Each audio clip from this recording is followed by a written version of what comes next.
Just caught mine off of fanatics in the garden with my hands in the air. We back at it.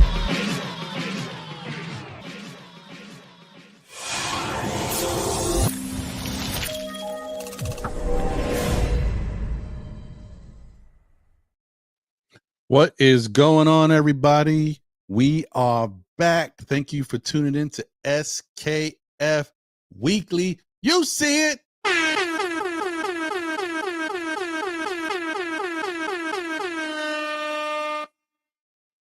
I'm your man, Ron. That's my brother. Oh, we on the ones and twos with my guy, Jose.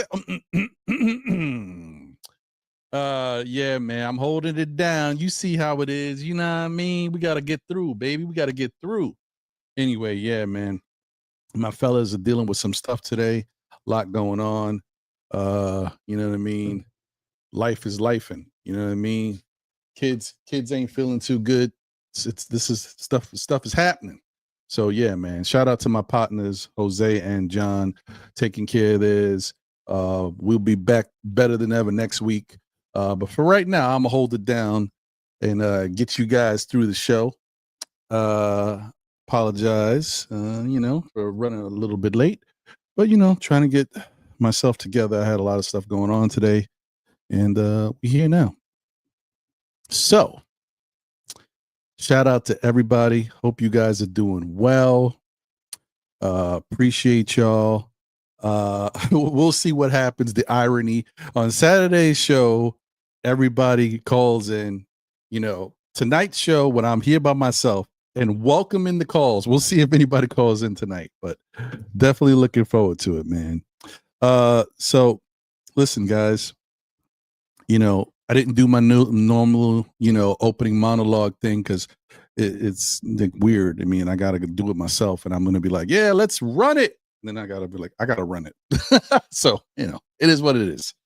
So we'll get right into it, but hope everybody's doing well. Man, Knicks, we're able to pull out a victory today on Martin Luther King Day. You know what I mean? It's a special day because of what MLK means to us as a people, what he fought for, what he strived for, and how that helped change our current life for the better. A lot of sacrifice was made to get us to this point today. So let's always honor, pay respects, and show love to Dr. King and what he fought for. So shout out to MLK. But yeah, man, you know how it is. Usually the Knicks have a matinee game on Martin Luther King Day. It doesn't always fare well because for whatever reason, the Knicks record in matinee games is not always the greatest. But and then we play Atlanta a lot during this time, and this wasn't any different. And Atlanta has been a real tough matchup for us so far this year. Atlanta is playing spirited basketball. They've been playing better. They started off really bad. They started off slow in the season, and then they started to get better and better and better. And I think I checked on Saturday, Atlanta was 21-19. So they had turned the corner. They're over 500, and they had won 6 out of their last 10. So they've definitely been playing better basketball. And, we knew coming into today it was going to be a tough game. And it definitely was, but the Knicks prevailed, and it turned out to be in their favor. And we're going to get into it. But we're also going to get into real quick, just a little quick recap. I didn't do all the stuff for the show this time around. We'll just get straight into it and talk about what actually took place with the 2 games prior to this one. Let me put this up on the screen for you guys and share it.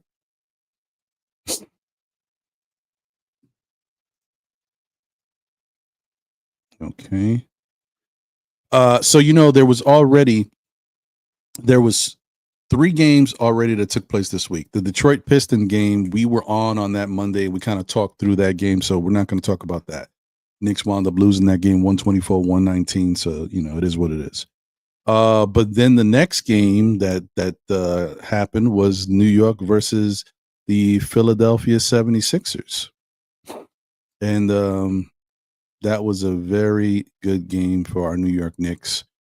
We wound up doing some really good things in that game, kind of getting back to our previous principles, type of style of basketball we're used to playing. So yeah, it was good to see. Let's see here. Knicks wound up winning 125-119. It had to go to overtime, unfortunately.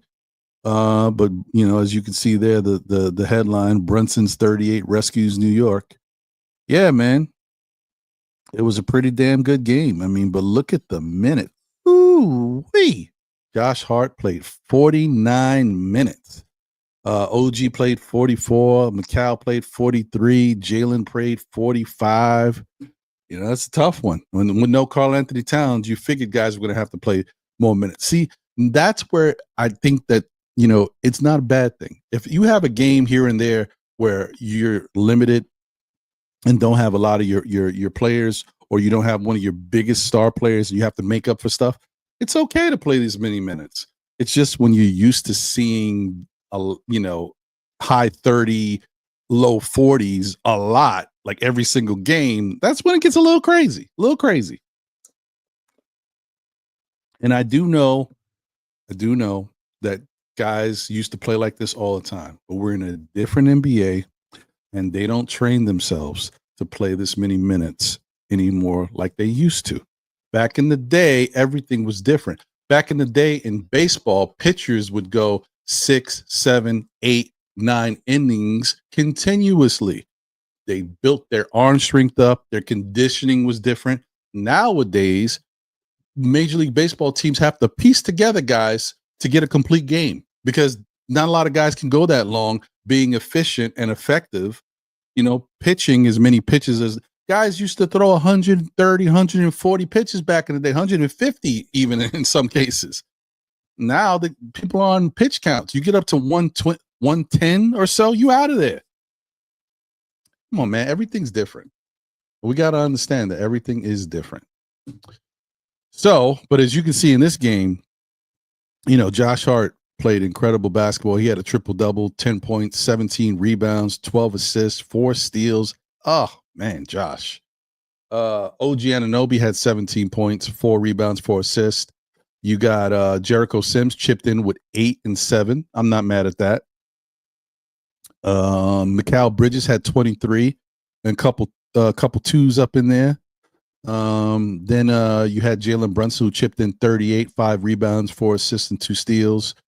Precious Achiuwa dropped 10 and 6 on him with an assist and a steal and 3 blocks. Okay, Precious. And then you had Miles McBride who chipped in 13, 3 rebounds, and 3 assists. And Cameron Payne chipped in 6 points in 7 minutes or so. So, yeah, I mean, that's a full, complete game. Everybody kind of who played doing what they could to help the effort. You like those type of games. I mean, we went 1, 2, 3, 4, 5, 6, 7, 8 guys. So, yeah, man, it's a lot of minutes spread between those guys. But they were very efficient, and they played fantastic basketball, despite, Philadelphia's best efforts to try to win the game. And, of course, on Philadelphia's side, Paul George had a good game. 26 points.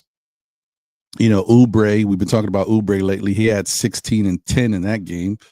Eric Gordon had 14. Justin Edwards had 10.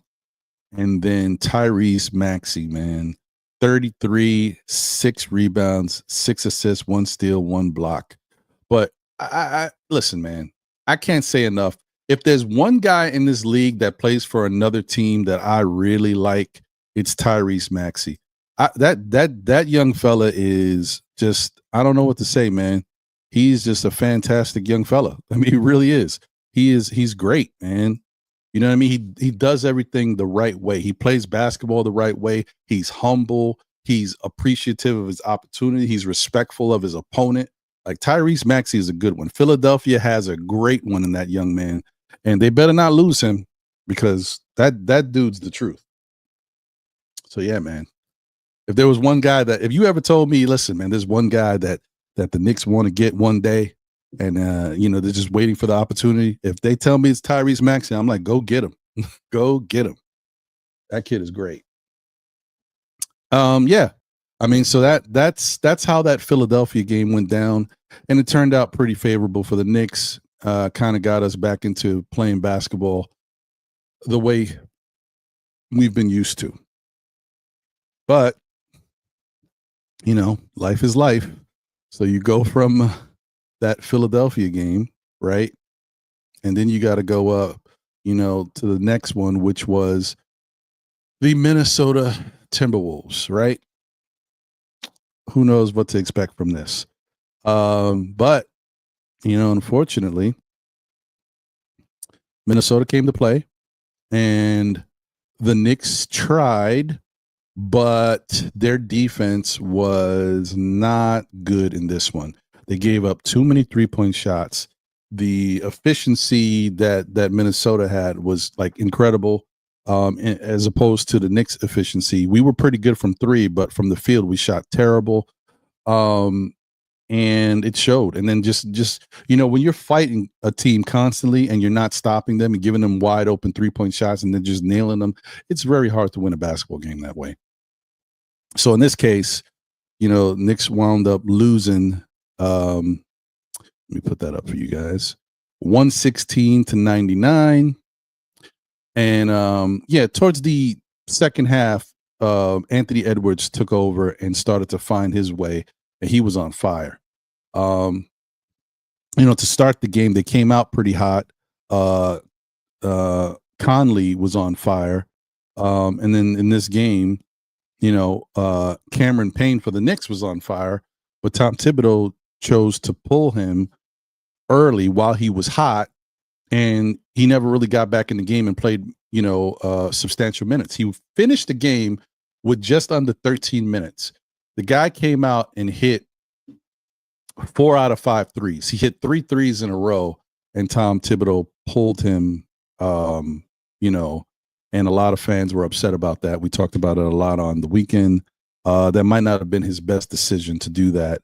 Maybe it broke the momentum of campaign, but also broke the momentum of the Knicks, who were facing a team that, was clicking. So yeah, maybe that wasn't the best move. But I will tell you guys, we didn't talk about it on Saturday's show on Know the Ledge, but the coach for Minnesota did the same exact thing with their player, because Conley was on fire. He also was on fire, and they went away from him. So I thought that was kind of interesting. He played more minutes than campaign because he was a starter. I saw he played around 20 minutes or so, but they stopped going to him, even though he had the hot hand to start the game. So I thought that was very interesting, because if you look at the points that Conley had in the first quarter, he finished with around those same points. They stopped going to him, which I don't understand that either. So both coaches made the same decision. For the Knicks, it was worse because campaign wasn't even in the game, so he didn't even have a chance to really do a lot. So yeah, just interesting. I thought that was kind of wild. But if you look at the numbers, this is Minnesota's numbers right here. Jaden McDaniels had 10 points, 8 rebounds, 2 assists, 2 steals. Julius Randle coming back to the Garden, his first time actually playing back at the Garden as an opposing player since he's been a Knick. He had 8 points, 7 rebounds, 6 assists, 4 turnovers. But look at the shots, guys. Julius Randle took 6 shots. Like, what is that about? Like, what are we doing here? And as I talked about it on Saturday, he was passing up shots. He was intentionally not shooting. I don't know what's going on over there. Maybe they've had some issues lately. Maybe he's put them in some bad positions, because I did see a highlight about 3 or 4 games ago of the closing seconds of a game. He had the ball in a clutch moment, and they didn't even have an opportunity because he basically dribbled it off his foot. So it wasn't a good look. It is what it is. Rudy Gobert, you know how I can't stand Rudy. He had 11 points, 6 rebounds, 1 assist, 2 blocks. Michael Conley, like I said, had 13 points and 2 assists. He only took 9 shots. For somebody who was shooting so well in that first quarter, yeah, like I said, they went away from him. But Anthony Edwards, who didn't start the game shooting well, like he missed his first few shots, he caught fire. Like 57% from the field, 61% from 3. He hit 8 threes. I mean, it didn't even seem like it, but he was raining. Finished with 36 points, 13 rebounds, and 7 assists. And I got to tell you, this is what's very interesting about Anthony Edwards and makes him he's always going to be in line to be a superstar in this league, because he is not a one-dimensional offensive player. He plays solid defense. He's not an incredible defender, but he plays solid defense, and he'll fill up other stat categories. 13 rebounds, 7 assists. That's nice to see from a guy who can score the way he scores. So it's good to see. And then you had Naz Reid. For the life of me, I never understand why the Knicks let Naz Reid kill him. They just let this guy rain threes. It's like they don't know he can shoot when they know he can shoot. I never understood it. But anyway, he finished with 23 points, 8 rebounds, 1 assist, and 1 steal. So that's what he did. And then the Knicks, this was a game where you really saw not having Karl Anthony Towns out there hurt them, because Minnesota has height all over the place. OG Anunoby had 18, 10, and 3, and 1 steal, 1 block. It's a pretty good game from OG, a bounce back game, because OG's been struggling with his shot, so it was nice to see him have a good scoring game. You had Josh Hart, who flirted with another triple double. No, what am I bugging out? I'm sorry, I saw the 7 and 9, and I thought no. He had 0 assists, which is not good. But he did have 12 points, 9 rebounds, 3 steals. And so this is one of those games where Josh didn't give you a lot on the assist side, which we really need. But if we can't get things going because guys aren't hitting shots, you can't get assists, right? But I always like to look at this type of game. You're going up against a Minnesota team, which technically on paper has really good rebounders and good size, right? We saw that Anthony Edwards had 13 rebounds. You got Rudy Gobert, who's always been an incredible rebounder. For whatever reason, this game he wasn't. Julius Randle, who's always been a very good rebounder. For whatever reason, in this game he wasn't. And then you got Naz Reid, right? So the fact that Josh Hart at 6'4" is still able to go up against these guys who are way taller than him, and he still had 9 rebounds, it's freaking remarkable. But all right, and then we move on from there. Jericho Sims didn't do much. He gave 5 rebounds, 2 assists, and 1 steal. Mikal Bridges had 15, 4 rebounds, and 5 assists. Jalen Brunson, who struggled all night with his shot 39% from the field, had 26 points, 5 assists, 2 steals, and 1 rebound. And like I said, Cameron Payne was 7 of 10 from the field, 4 of 5 from 3, played 12 minutes. He was the hottest player on the court for both teams, and Tom Thibodeau went away from him. Not the best idea. So, and then you also had Precious Achiuwa, who chipped in 6 points, 9 rebounds, 3 assists, 1 steal, and 3 blocks. I don't know, guys. Precious Achiuwa has been pretty solid for what he does, and even though he doesn't shoot that well, he was 3 of 10 for the night. But 6 points, 9 rebounds, 3 assists, 1 steal, and 3 blocks. Like on consecutive nights, that 3 blocks. That's good stuff. It's good stuff. All right. So, that's pretty much it for those games, right?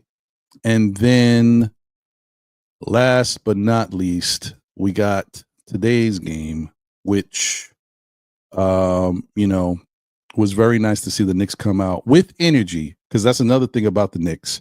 When it comes to matinee games, part of the reason why they don't fare well is because for whatever reason, they don't get going in matinee games. They're tired. I don't know. They're lethargic. They just don't show that they're really interested in these early games. But the Knicks came to play. They did come to play today. So let's go over this real quick. We'll get into the chat, and then we'll take your phone calls if anybody wants to call in. Just give me a second. Put this up for you guys. All right. So Knicks win 119-110 versus the Atlanta Hawks. Brunson fuels Knicks win. Yeah, let's go. All right. And in this one for Atlanta, look, like when you see stuff like this on any given night, this wins. So this is saying a lot, guys. Atlanta had 1, 2, 3, 4, 5, 6, 7 guys in double figures, right?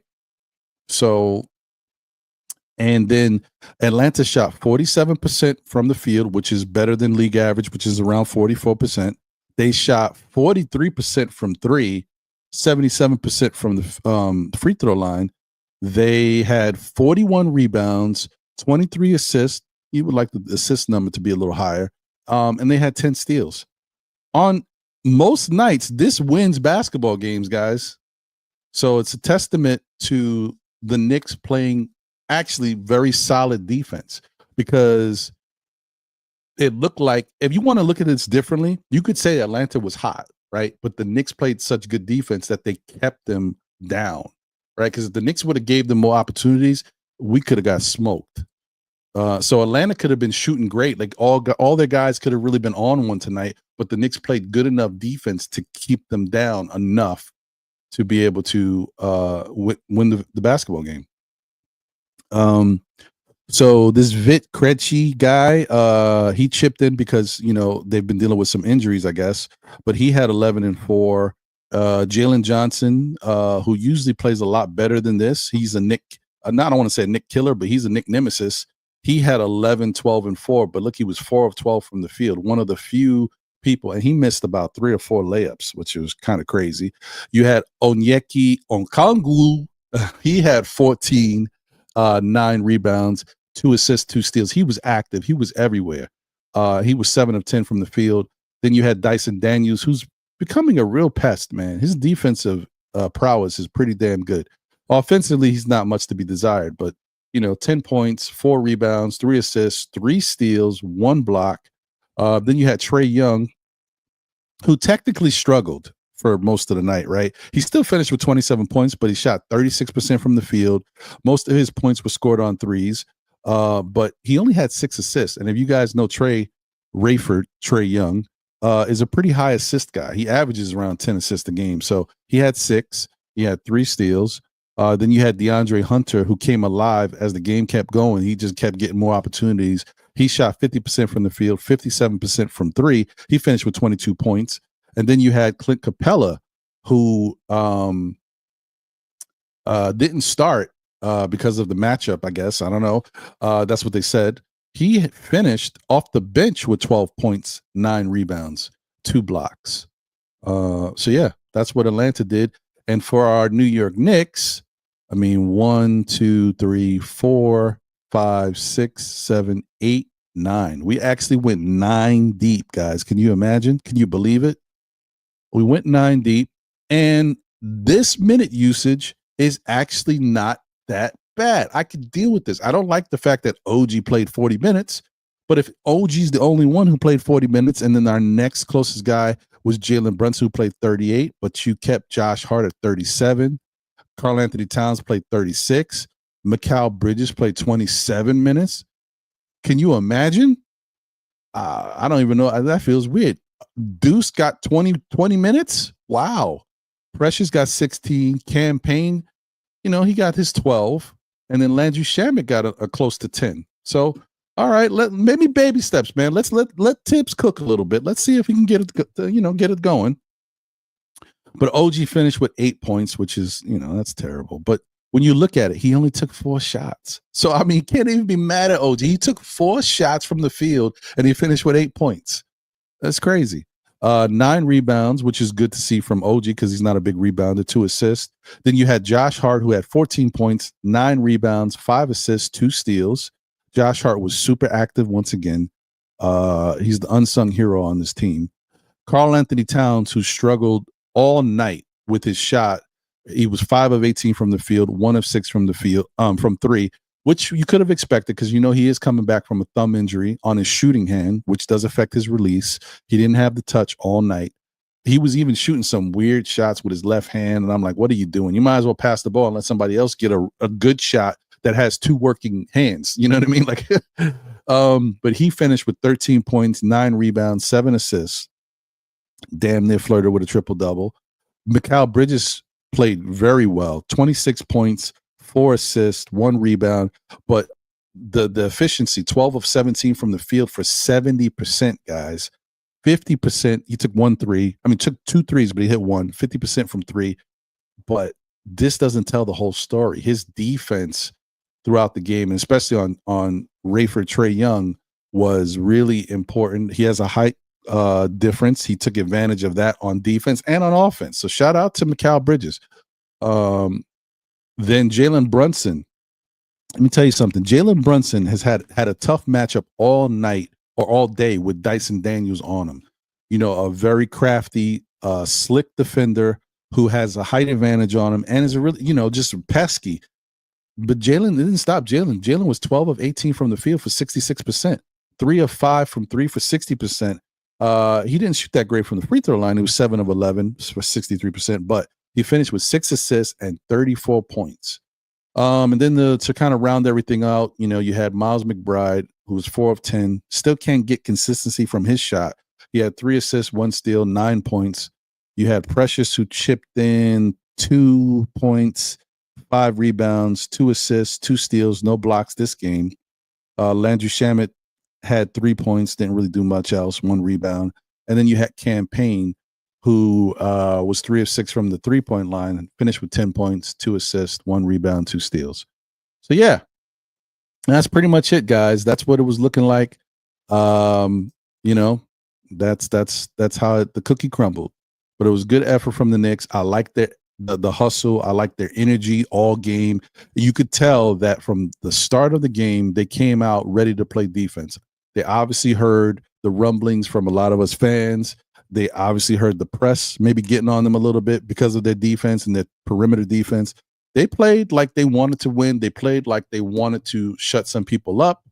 And I honestly think, just by looking at the numbers, because I was watching the game and I saw the Knicks hustling and playing good defense, I honestly think that Atlanta came out hot. And if it wasn't for the Knicks giving that type of effort, we would have got smoked. That's my honest opinion after looking at everything, the numbers and everything, and how Atlanta was playing. If we didn't play hardcore defense, get up in these guys' faces and make it difficult for them, Atlanta would have shot us out the building. I think they would have smoked us. So good for the Knicks, man. Do the damn thing. Shout out to the chat. Appreciate you guys. Shout out to Walter Blackman in the building. Salute. What's good? He said, good evening, Ron. I like the way Bridges played today. He took advantage of Trey on the block. Facts. Yes, he did. He said, I'm also glad to see more minutes for our bench players. 100% agree with that. Thank you guys for tuning in and showing love. Please smash that like button if you haven't already done so. And subscribe if you're not subscribed. We are on the road to 5K. And all of your help with that is greatly appreciated. Shout out to my guy Andios NYK in the building. What up, Andios? Appreciate you, my brother. Thank you for being here. Please go support Andios on Instagram. I don't have to keep saying it. Y'all should already know. The man puts in a lot of work, and it's entertaining. I enjoy it. He said, Knicks Nation, if you're enjoying the content, don't forget to hit the like button, subscribe to the channel, sit back and enjoy the show. Yes. Appreciate you, my brother. M. Gene, a member of the SKF Army's in the building, said, where we at? Jersey in the building. Let's go. Lena Franklin is in the building. Let's go, Lena. Appreciate you. Thank you for being here as always. Wonder Woman is in the building. Let's go, Wonder Woman. Appreciate you. Oh, and my bad. Lena said, what up, guys? I'm happy we won the game today. Trey Young, bye-bye. Facts. And good evening, Ron, in the chat from Wonder Woman. Yes. L is in the building. That's right, folks. That's right. Miss Pew Pew herself. Pew, pew, pew, pew. And she is a member of the SKF Army as well. Salute to L. Appreciate you as always. She says, pew pew, good evening, SKF. Let's get it. Smash the like button, share the live, and don't forget to subscribe to the best Knicks community out there. Let's go. Pew, pew, pew, pew. Appreciate you, L. Long Island Sound is in the building. Nice get back win. Yes, it was. Agreed. David Smith is in the building. Appreciate you. And also for being a member of the SKF Army. Says salute to Ron in the chat. Brunson and Bridges were terrific. Great win. Revenge game. Embarrassing Trey Young and the rest of the Hawks. I agree. It was good to get that little, thing off our back, man. Letting these young fellas think they get a little too, high on themselves. Like we ain't real. We still real. We just got to keep it going, man. Keep the momentum going. RD Barn is in the building. Salute. What's good? Appreciate you. David Smith says, also, see when Tibbs uses the bench more then the Knicks are fresher in the fourth quarter and not gassed. 100%. I agree with you 100% on that, David. Yes, sir. Just Knicks is in the building. Salute. What's good? Appreciate you. My guy Craig is in the building. What up, Craig? Good to see you, as always. Old Head is here. Salute. He says, salute Ron and John, SKF chat. Appreciate you, Old Head. Allah Wise is in the building. What up, Allah? Said, back in the day, pitchers could pitch. They had bags. Nowadays, pitchers only do one thing well for the most part. Peace, Ron and John. 100%. You ain't lying. Things have changed, man. Shout out to Space Ghost in the building. Says, salute Ron and SKF family. Salute to you, my brother. Kerry Cox is here. What up, Kerry? Good to see you. Knicks will be 2025-26 champs is in the building. Salute to you and thank you for being a member of the SKF Army. Said Minnesota loss was on Tibbs. You might be right. I mean, I think you are right. What am I talking about? We talked about that. Yeah, I agree. I agree with that. Kareem Grant is in the building. What up, brother? He said, salute, peeps. Shout out to Ron. Hey, man. Shout out to you, my bro. Good to see you. All right. Nick P is here. Salute, Nick P. Good to see you. E. Gibson in the building said ATL 23 turnovers was huge for us, but we played with good energy today and earned the W. And I like to think we had a lot to do with those 23 turnovers. Some passes were a little ridiculous by Trey. He was trying to get his groove on, and we some of them was kind of reckless. But also, we put some pressure on him, and he was forced to make some passes too that he shouldn't have made. So I thought it was good. It was a really good effort by them. Once again, shout out to Macau. Macau was doing some good work out there. Harlem World 2020 in the building. Tibbs was forced to play bench because of the fouls. Yeah, I mean, that might have had something to do with it, but I think, whatever opens Tibbs's eyes and forces him to make the right call, we'll take it. Maybe he can go, he says the game will tell you what you need to do, and he loves watching tape. So maybe he'll look back and say, man, we were in foul trouble, but look at what the benefits were for me playing these guys. Look at the fact that, our guys did play better and they were more effective defensively in the fourth quarter because they had more energy. Look at it, man. The proof is in the pudding. Stacks, different timing in the building. Appreciate you, Stacks. What's good? And thank you for being a member of the SKF Army. Salute to you. Shout out to my guy, Jimmy Henry, in the building. He said, why did McBride play over Payne in the fourth? I don't know. I really don't know. I don't want to say there was one reason for it. Because it's not like McBride, he wasn't bad, but it's not like he was that impactful defensively because he got into foul trouble. So it's not like, you know what I mean? He got away with stuff. He got into foul trouble. So a lot of his defense that he was trying to do was getting called. So yeah, I don't know. I really don't know. A good question. Shout out to you, Jimmy, and thank you for being a member of the SKF Army. Salute to you. Shout out to my guy Dripmore in the building, the preferred barber of Still Knicks fans and the Knicks community. Let's go, Dripmore. Appreciate you, brother. He said, yo, Ron, what's good, bro? Same to you, guy. What's going on, man? Hope you're doing well. We shut up Trey with his chatting. Yeah, he was trying early. If you saw him in the first quarter, he was trying to get his chat on. Yeah, but we helped quiet that noise. Shout out to my brother Soul Finger, number 12 in the building. Says, salute Ron, good win on MLK Day. Yep. Yes, sir. All right. So let me just put this up for anybody, just so you guys can have it if this is what you want to do. Let me turn the phone lines on.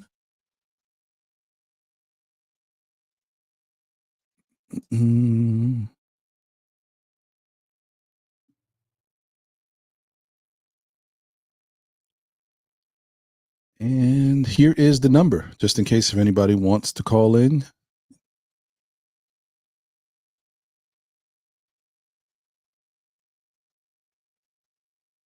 It's very slow right now. Okay, there you go.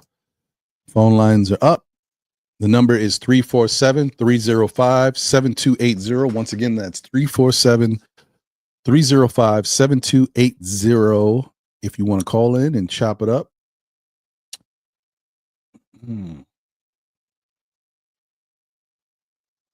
Westchester Lester is in the building. What up, Westchester? Appreciate you, my brother. Thank you for being a member of the SKF Army. Salute to you.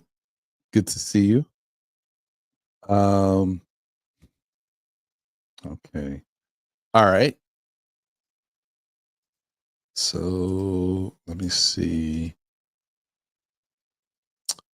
Where is it?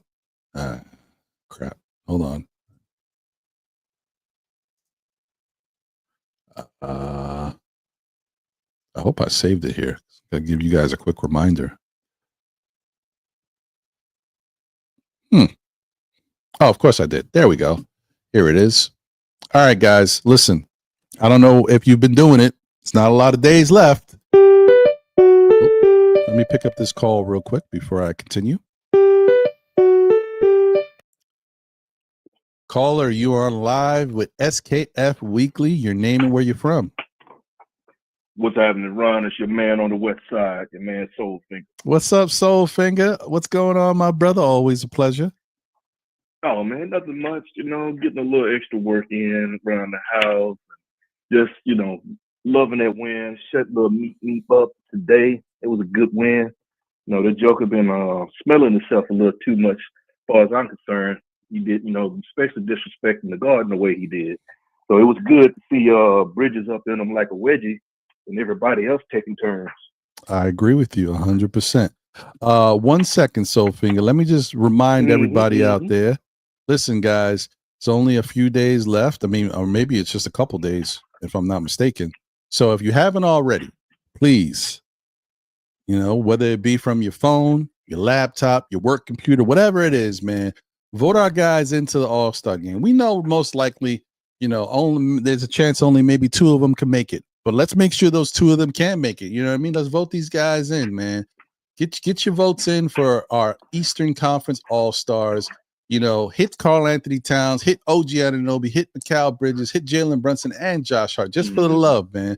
Hopefully we can get Karl Anthony in there. Hopefully we can get Jalen Brunson in there, and we'll go from there, man. But listen, show these guys some love and vote your guys. You see how I do it. I got Nikola Jokic, Anthony Davis, Victor Wembanyama, Shea, and Luka on the other side. I don't care. You know what I mean? I don't care. It don't matter to me. I just want to make sure my Knicks are in there. So make sure you guys vote if you haven't already.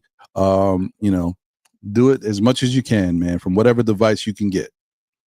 All right. So back to you, Soulfinger. What's on your mind, my brother?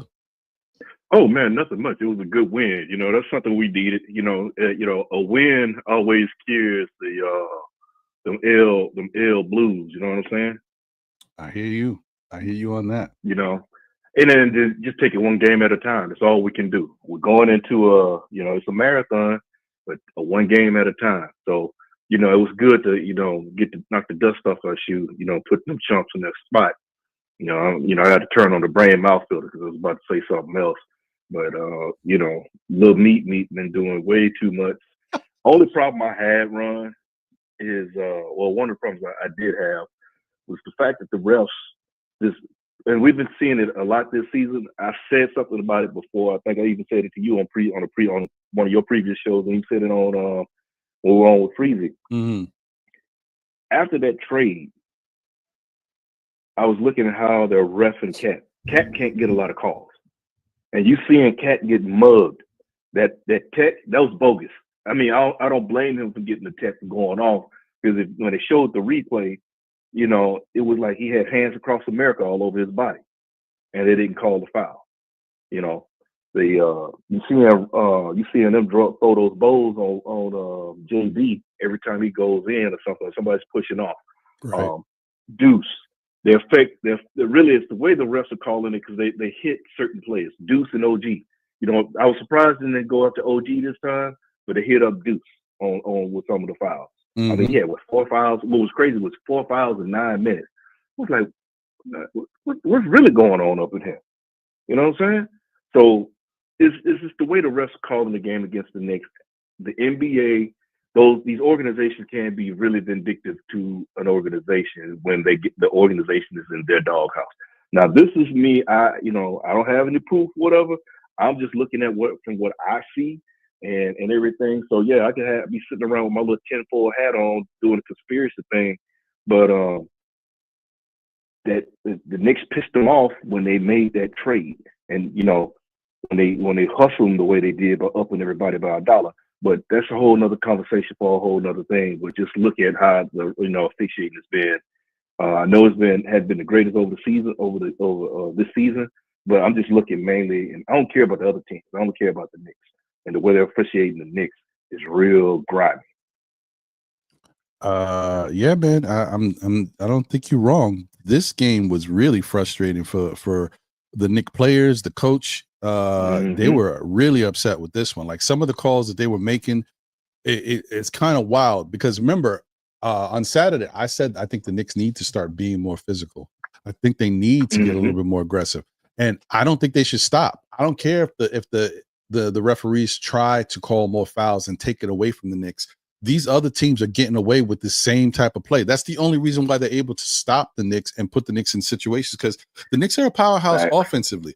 That you have to be aggressive and handsy and do these different things to stop them. But they're getting away with it and they're not calling it. So the only thing I think you can do is fight fire with fire. The other thing too is if you keep, giving me a little elbow, a little cheap shots and stuff, if I start doing that to you, you're gonna cut it out. You're gonna stop. Oh man, exactly. Riding all night, I gotta man. Give it. You know what I mean? Yeah.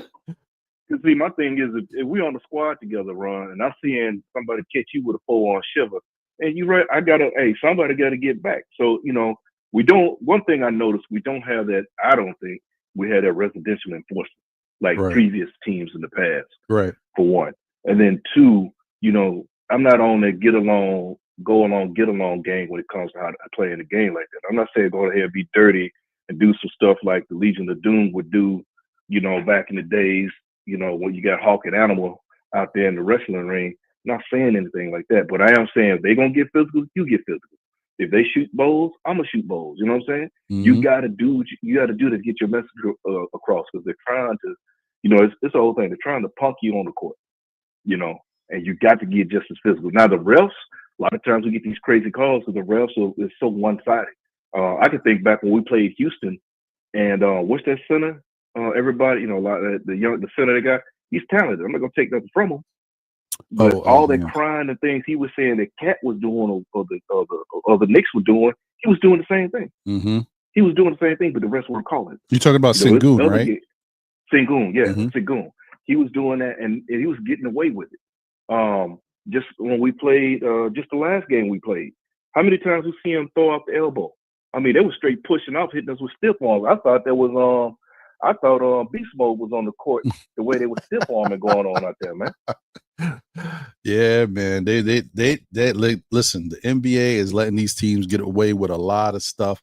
I don't know what it is, bro. And the no charge calls. Come on, man. Like I gotta give shout. Nick Yak was right. Deuce got ran over. He got trucked. They went down the lane. It's like Earl Campbell was coming through the hole, running people over, and Deuce didn't even get the call, but he got the foul. You know what I'm saying? It blows my mind. It really does. It blows my mind. But I talk about that band, but we got the W. Adapt and overcome. Or as I say, when I was back with back when I was out there running around with the Marines, simple Gumby, always flexible. You know what you got to do. Do what you got to do. Right. And I appreciate the game. I like what Tiz did, because I was shocked that he had already started making rotations going into the bench in the first quarter. That he had his already. He already had the first quarter. He already had nine players on the court. He already went through 9 players. Really surprised me. It really, really did. Now I do wonder why he didn't go back to, as I call him, the pest campaign. Because Cam is the last couple of games. Cam has given us some what we needed, the energy off the bench.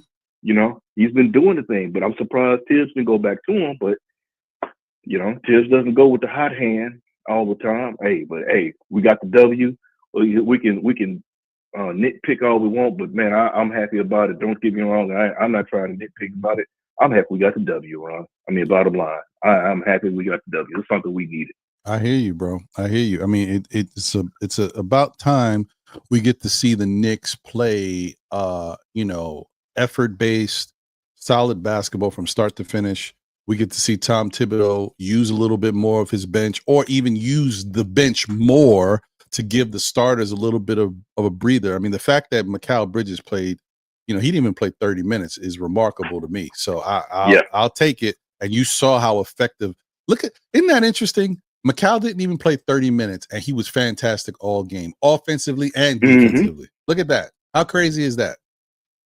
Well, it goes to what a lot of cats been saying. You know, by the time we've been losing. We think about the games we lost when we were up in the fourth, and cats were gassed because they had been going. Because that amount of defense, you know, you playing hard defense, a lot of energy to expend throughout a game, and then you look at how long you're out there for. So by doing that, getting cats those breathers here and there throughout early parts of the game pay dividends in the end, which is great. You know, we'll see how it rolls. Is this something new we will see? You know, hey, stay tuned. Stay tuned. That's all I can say. No, I hear you, man. I mean, listen, realistically, you know, Mikal Bridges leading the league in minutes, if I'm not mistaken, unless another one of our Knicks passed him, but he was number one, right? He's still number one. He's still number one. So how do you think, if this was the case for Mikal Bridges, if he played like this for the last few years, you think he'd still have that Iron Man thing going on? You think he'd play every single game every year if he played these many minutes? God, I mean, come on. Man, no. Come on, man. Look, the way, you know, because as hard as wing players get injured a lot. And he's played dinged up and stuff.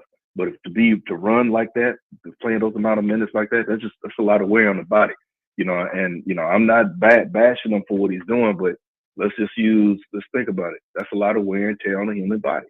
You know, you can only take so much. That's like a running back. So you want to keep running your running back, you know, every down, offensive down. He's just running, hitting the hole, trying to hit a hole or whatever, and getting hit every time. After a while, you're gonna break down, man. It's facts. That's facts. 100%. You're in line. Hey, man, Soulfinger, I appreciate the call, my brother. Wishing you the best as always. I hope our Knicks continue to do the damn thing. I hope Tibbs learns something from this, bro. I'm not holding my breath, but I'm hoping that he got something out of this game. Yeah, I feel you on that run, but you know what? I'm just stand back and let him do what he do. We got the W. Maybe he'll see. He won't go back to the old ways, you know. But hey, I'll take the W any day. This ain't no complaints. Hey, I'm happy. It was a good win, and you know, it was lovely seeing little meat walk off the court, all upset and stuff. I love it too, man. I find it really interesting. And let me tell you something. In regards to the walking off the court, the Knicks have a lot of class and they have a lot of pride. But they stand up individuals, because they were shaking a lot of these Atlanta Hawks dudes' hands when this game was over. And some of the Knicks, I didn't see Jalen Brunson shake Rayford Trae Young's hand, but I saw a lot of other Knicks do it. I don't know if I would have done it, man. I'm like, y'all was clowning and rolling dice. Get up out of here, B. Take that L. Oh yeah. I'm gonna tell you now. My first name is Paul, last name Petty. I'm gonna tell you that now. I would have been doing mad. Look, they would have been mad at me, because he would have been. Look, I would have had them Hawks fans trying to roll up on me like Melo was rolling up on KG. They would have been hot with me though. I'm just telling. I'm here to tell you the truth, because I couldn't go back to Atlanta. Oh, you want to shoot that? Man, get a W there. Hey, look, I'm gonna act like I'm shooting dice and playing dominoes. You know. I hear that. I hear that.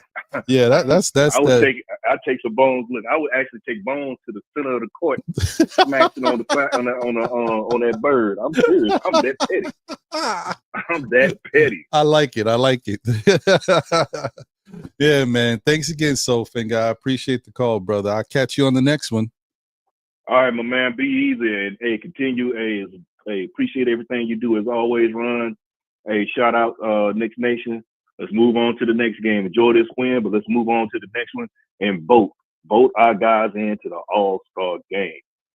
100%, man. 100%. Appreciate you, my brother. All right, my man. Peace. Take it easy.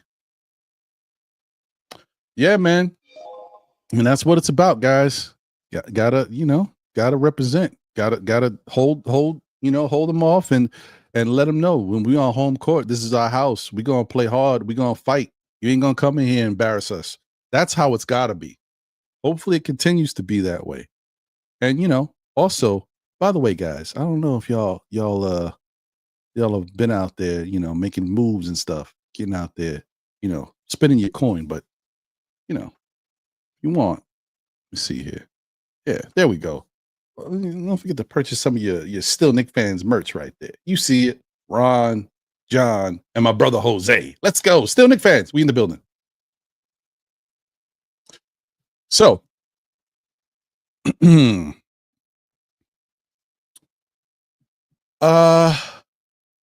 see we got a couple more people that jumped in the chat. Once again, appreciate you. Shout out to you, Nick Yak. Thank you as always for your support. Get that out of there. Appreciate you. He said,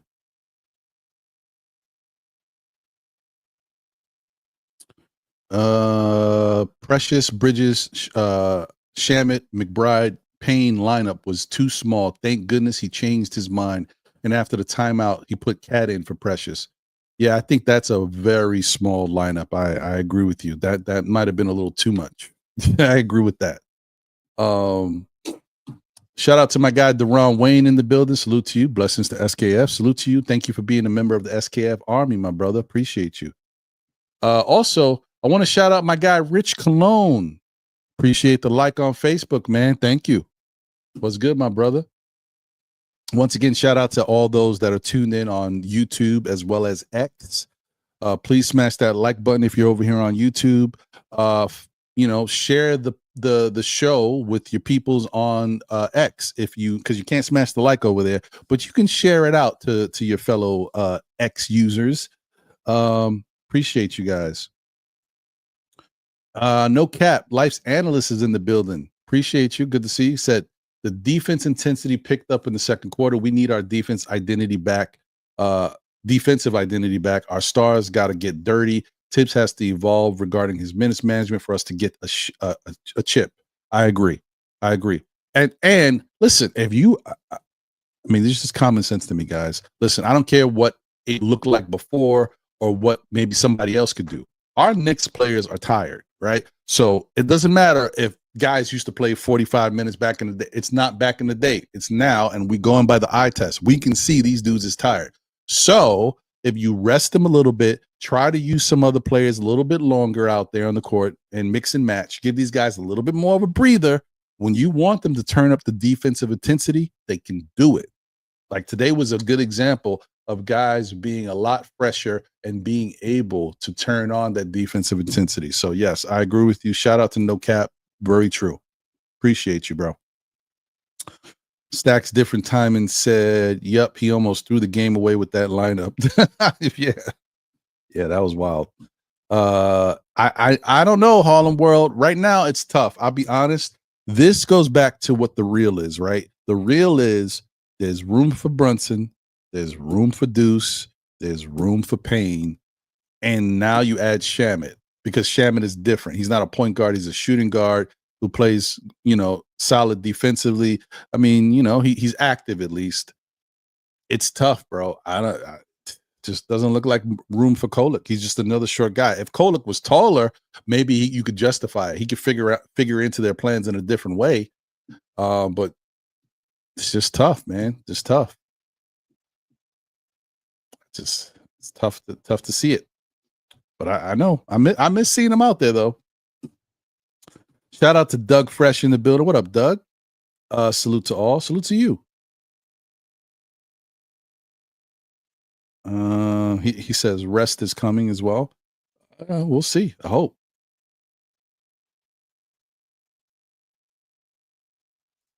Deron says, wish everyone a happy MLK Day. He truly is a great man for the ages. Facts. 100%, man. 100%. Appreciate you. Yes. All in World says, maybe Tibbs could use him to get Jalen Duren. Let's make a move. Let me tell you, man, the way Detroit has been playing lately, they're looking good, man. They're looking like a team on the rise. They no more of the laughing stock. You got to respect them.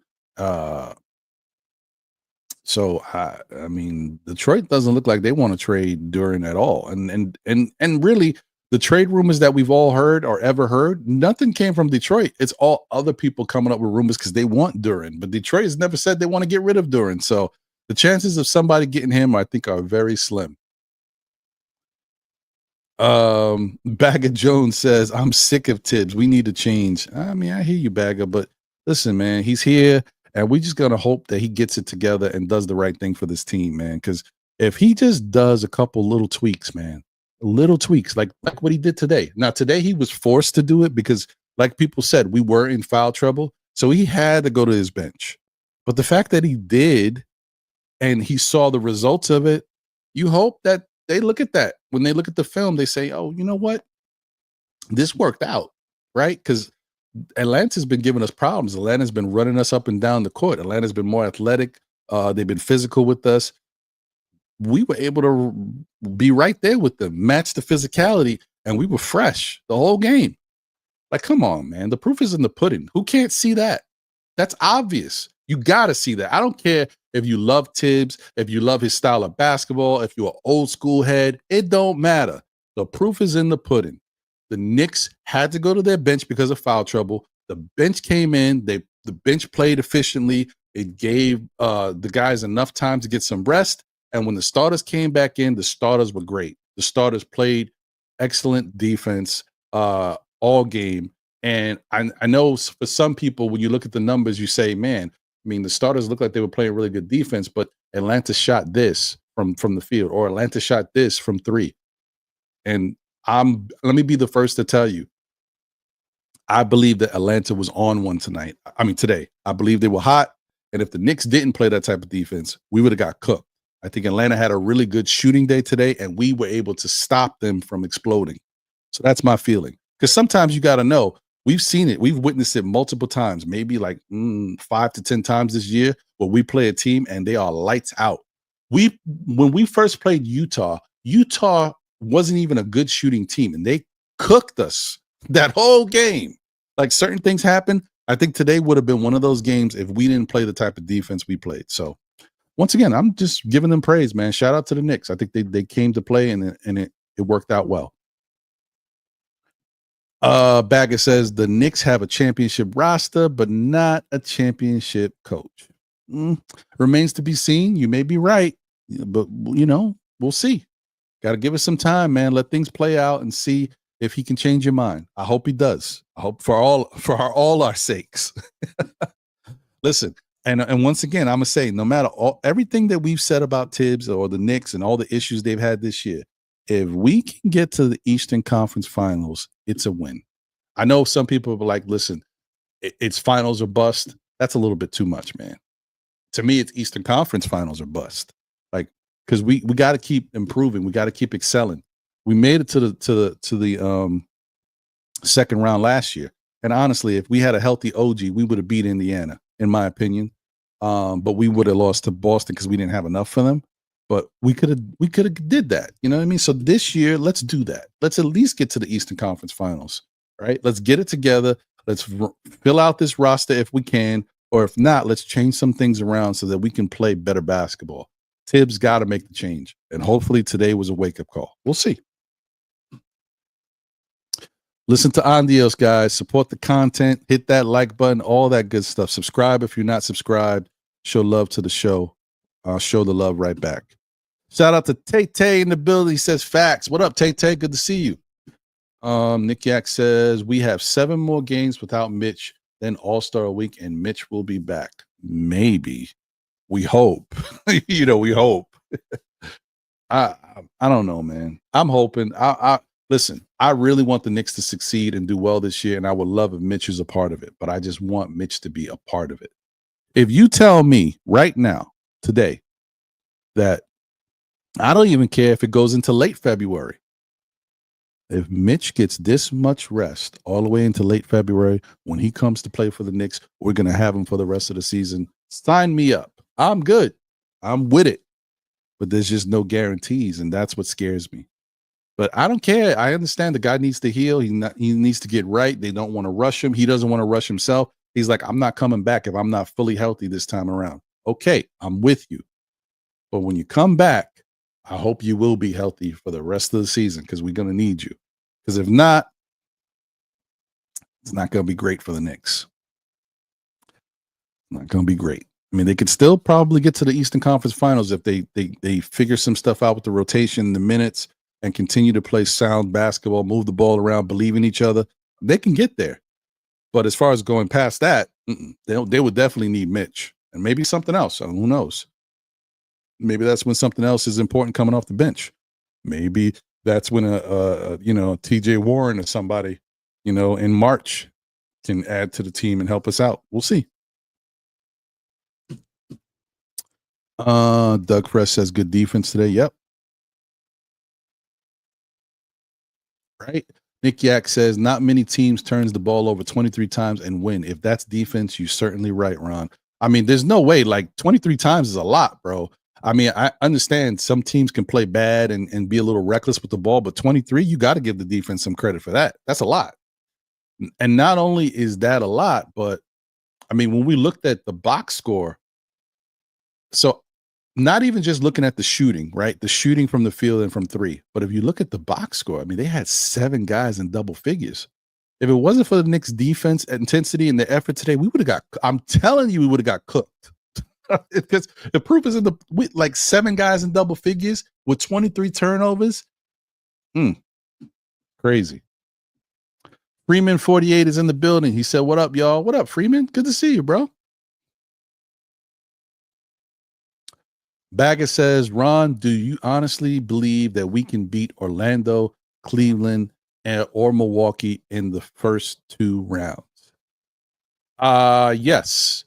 Orlando, I think we can beat because we've seen how Orlando plays already, right? And I think that the Knicks have to come and execute their game plan and treat Orlando just like any other team that's a good team, right? You got to come out and play Orlando like you're playing OKC.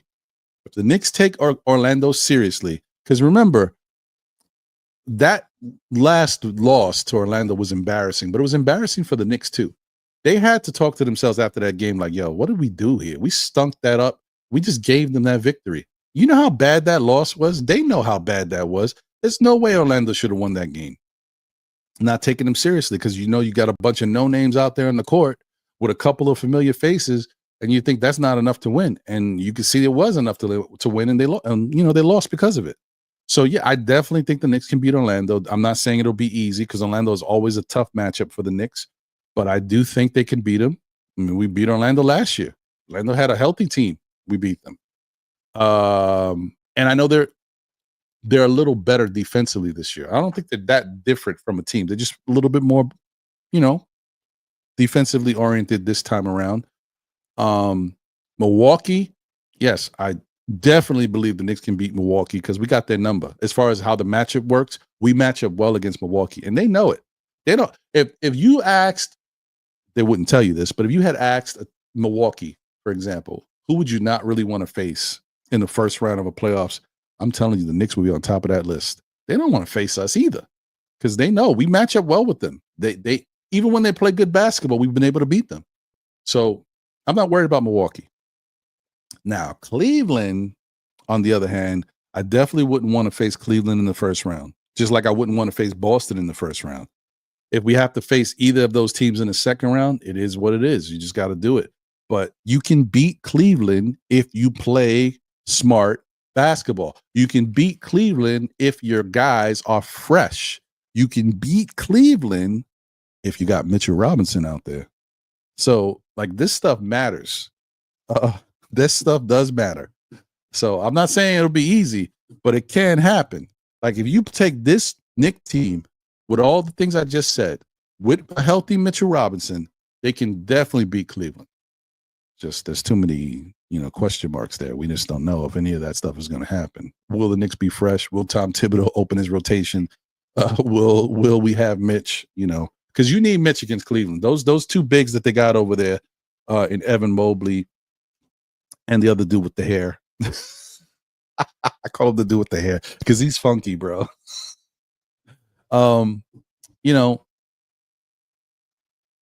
They've been playing really well this year. If we need Mitch to kind of give us a chance against those guys, because as much as I love Cat and the way he's playing, I mean he got to be able to stop them too. And if he can't really stop them, we need some help from somewhere.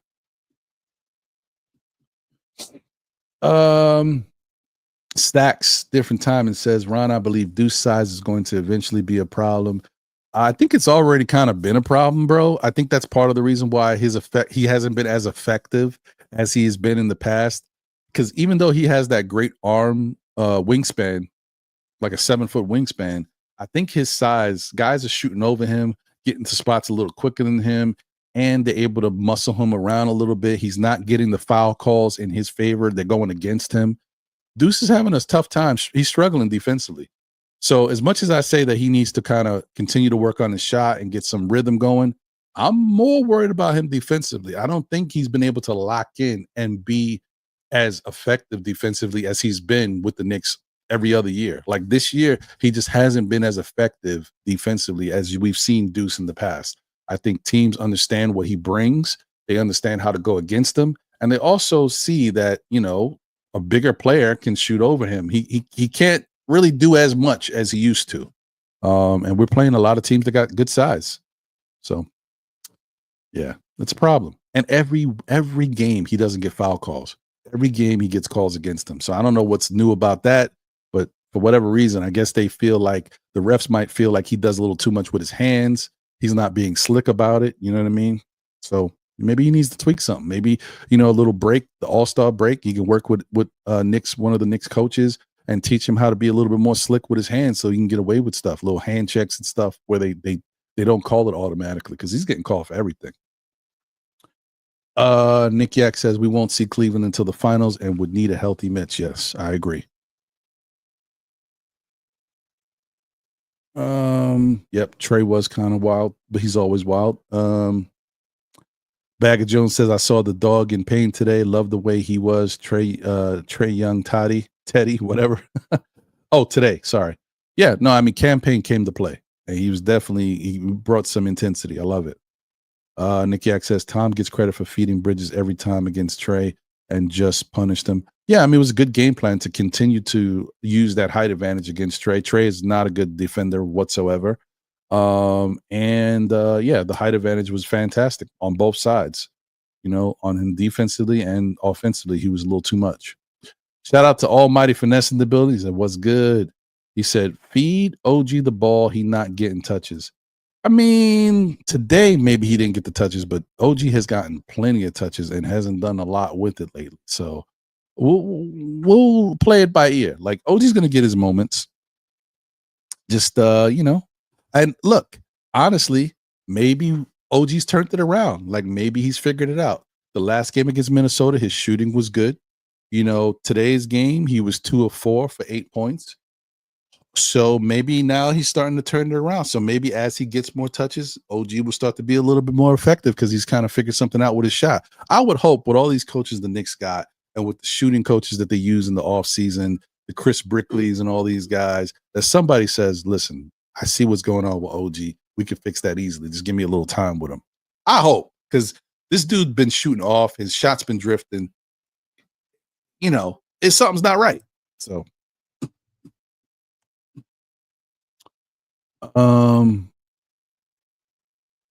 yeah. Freeman says, I agree with Almighty. OG has matchup advantages against many teams. Yeah, he does. He does. I mean, he has good height. So yeah, I mean, he moves well. Like he's got a good motor. He moves well. He gets to spots. And then the thing about OG is like you give him a step. He's pretty quick. OG's a pretty quick small forward / power forward. He ain't Giannis quick, but he's pretty quick. And so once he gets going, he gets to the rim quickly. He gets out in transition pretty fast. He can get straight to the hoop. So yeah, just, you know, he just needs that outside shot to start going for him. And then we can go from there. Old Head says Cat may need to have thumb surgery now so he can be ready by March. I hate to think about that, Old Head. I don't know how bad the thumb is, but I hope it doesn't require surgery. I hope they figure out a way to use him a little better. Maybe put a splint on that thumb, tape it up, keep it going so he doesn't. But he also has to be the type to understand to not put himself in jeopardy to hurt it even worse. And I'm not sure about Cat. You know, Cat be making some bad calls with his fouls and stuff, and making some tough decisions. So I don't want him to get hurt even more. But yeah, I mean, I think he could probably play through it. I'm not sure. I mean, who knows the extent of it, how bad it is? I don't know. But it definitely affected his shot today. It could have been that it affected his shot, or maybe he was just a little rusty from just missing 2 games. I don't know. But yeah, we'll see. We'll see what happens in the next game. Shout out to JJ in the building. What up, JJ? Appreciate you, my guy. He says, salute, Ron. Definitely love how we took advantage of Trey today. We've been letting him off the hook for too long. Got to attack him like this every game. This is the plan, right? It's the same thing they do to Jalen Brunson, an undersized guard, who isn't a great defender, right? So why not do the same thing to the rest of the smaller guards out there? Do the same thing to Trey or whoever else you play. It's the same mentality. Do the same thing. That, guys, is the reason why we gave up 5 first-round picks for Mikal Bridges, to have a guy who can play defense, who is versatile offensively, and has good size. So he can do certain things like this to the opposing team. See, this is why it makes sense. Doesn't always work out, but this is what they were thinking.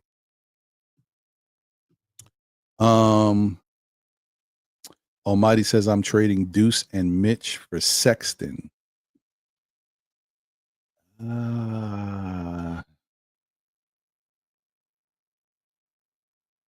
I don't know, man. The bad thing about Sexton is his height. Another undersized guard. I mean, he's an offensive dynamo, and he has he's got a high motor, good effort. He's not great defensively, but he's pretty solid as far as his effort goes. But he's really good offensively, and when he gets going, he can go.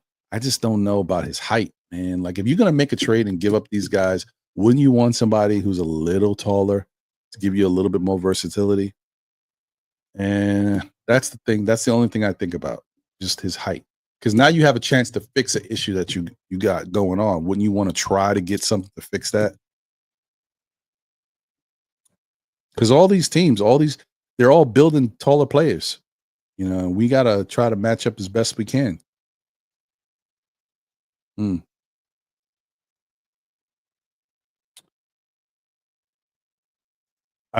Yep. I know, Tay. Ever since I think it started a little before that happened, but that definitely didn't help. What I did notice is he became less aggressive, because before that elbow thing, he was getting to the hoop. He was trying to dunk on everybody. After that elbow thing, he became less aggressive going to the basket. Now, the game against Minnesota, we got to see him be a little bit more aggressive again. So that was good to see. Maybe he just needed a little time, for his elbow. He had a little soreness. Maybe he just had to feel a little bit more comfortable about it to be able to go out there and give more effort. Who knows? Maybe. JJ said, the 3-guard lineup off the bench again. Shake my head. DeAndre Hunter shooting over Shamet and Deuce like they invisible. Yeah, they got good size over there, and it definitely it shows, especially when we do that 3-guard lineup like that. Yeah.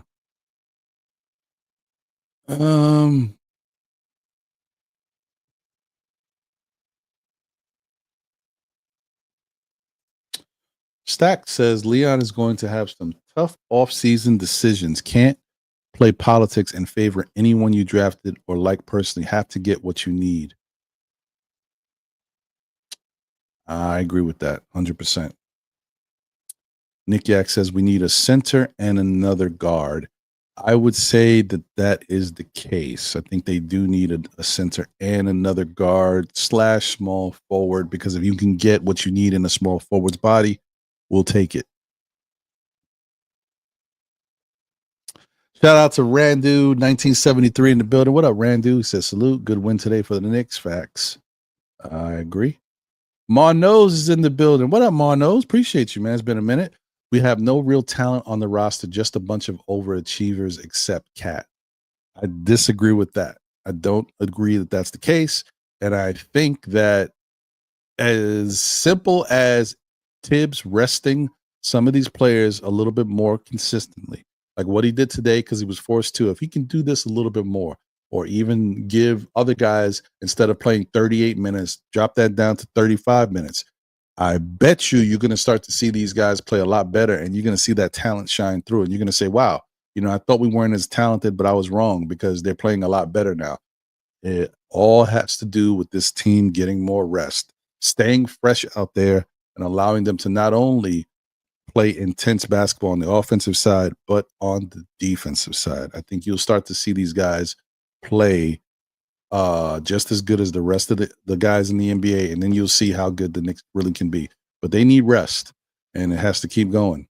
You can't just give it one day. It has to keep going, consistently. If you don't have the talent that you feel you should have had or other teams have, you got to make do with what you got. But it's the only way you can do it. Just give these guys a little bit more rest so they can be a little bit more effective. No, we're not bringing Randall back, and he ain't coming back to get no money. Nah, he wants his money. But I will say, in the back of my mind, there was always a thought, like, I wouldn't be surprised if the Knicks figured out a way to bring Randall back, but it just doesn't make any sense. Not now. Not now. But I'm gonna let the rest of this. The only thing I will say is the only thing that I think you have to watch for, because I think Macau, as much as some fans don't love Macau because he's inconsistent, I think what Macau can do naturally is good for this team. Like his defense, when he's fresh and able to lock in, you see it, guys. He can play good defense when he's fresh. The other thing is offensively, he's so versatile. He can do so many different things offensively. His 2-point game is money. He is somebody you got to think about having as a part of your team. On the flip side, though, even though I know that OG Anunoby has a huge impact defensively and can do some things offensively to help this team, if OG struggles like this all year and going into the playoffs, he might be somebody that you think about, opportunities out there. If somebody in the offseason says, listen, we want OG, we'll give you this, I might answer that phone call. You know what I mean? I'm not saying it's going to stay this way. I think OG is going to get better and kind of get back to what we kind of saw early in the season. But I'm just saying, if by chance he doesn't and he stays like this all season, where he's struggling to score and he's averaging less than 10 points, that's different. Then I think, the off season, somebody calls, I'm picking up the phone, I'm listening. But but that's it. I don't really think that's going to happen, though. I think OG's going to be okay. Shout out to Nostalgic Nick in the building. Salute to you. Appreciate you. AJ Live is here. Salute, AJ. Said Knicks got too many guards. Good game today. Good win. JJ says, if it's true, Gafford on the trade market, I try getting him. Yeah, I don't think I really kind of went into that. Let me pull up Gafford and see what he looking like out there, because I don't know what he was doing. It makes me wonder why would they put Gafford on the trade block, because the combination of him and Derek Lively last year looked really good for the Mavs. So I'm like, what is it? What's going on in Dallas land that they feel like now they want to move on from Gafford? Because they had a nice 1-2 punch between those two guys. I'm like, man, maybe they figured it out. Having Kyrie and also having Luka, you added a couple pieces with Clay, which is interesting, right?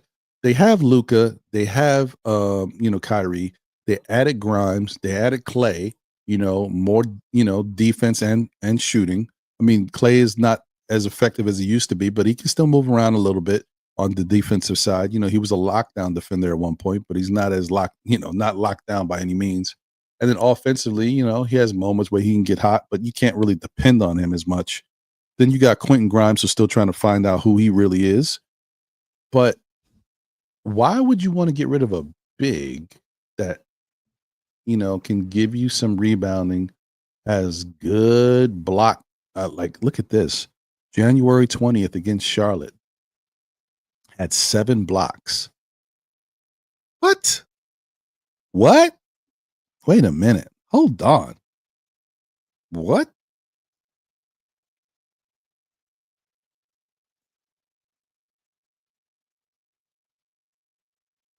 This is who's on the trade block? Daniel Gafford had 31 points, 15 rebounds, 3 assists, and 7 blocks today. And that's who they're looking to trade? Wow. Talk about having riches. I mean, your man is averaging 16 minutes per game, averaging just under, no, not even 9.9. So 10 points, averaging 5 rebounds, 1.5 blocks in 16 minutes. And that's who they want to trade. I don't know what that means. All I can think is it money? Is it money because they think they're going to lose him? They're not going to be able to re-sign him because he's going to command more money? I don't know, because that's kind of wild. I don't know why this dude's on the trade block. All right, well, I mean, I definitely look at it. And Mitch loves Texas. That's where he's from. If you tell me we could trade Mitch for Daniel Gafford, I might do it. No, you're not for nothing. Just saying. But I don't know why they would want to trade him. And let me tell you something. Him having performances like this definitely is upping his value, making it harder for the Knicks to get him. So I don't know. I don't know. It's weird. Shout out to E. Gibson in the building. Said, I would say we are lacking athleticism more than talent than size in the post with Mitch out. Facts. I agree with that.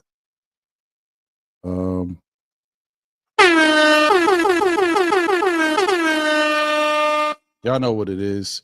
Shout out to my guy, Corey Lee. Thank you for the generous super chat. He said, peace and salute. Queens is in the building. Queens get the money. And the 718 boys are here too. Shout out to you, my brother. Appreciate you.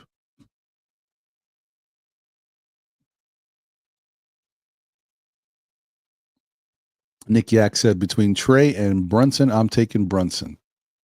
I hear that.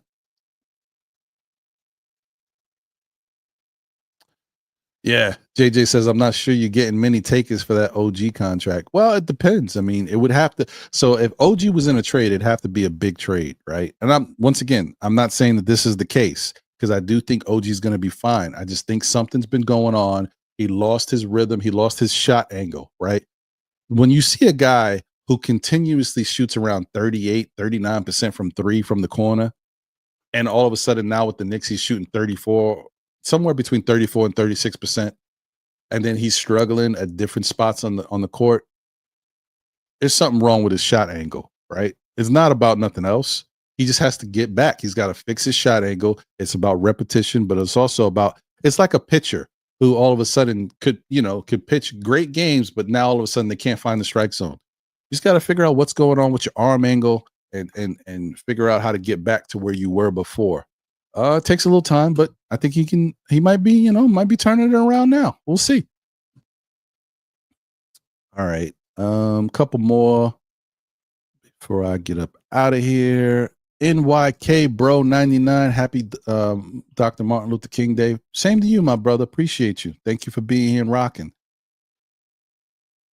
Marno says, if they're not going to use Gafford, don't get him. Listen, if Gafford can drop 31, 15, and 7 blocks, he can be used.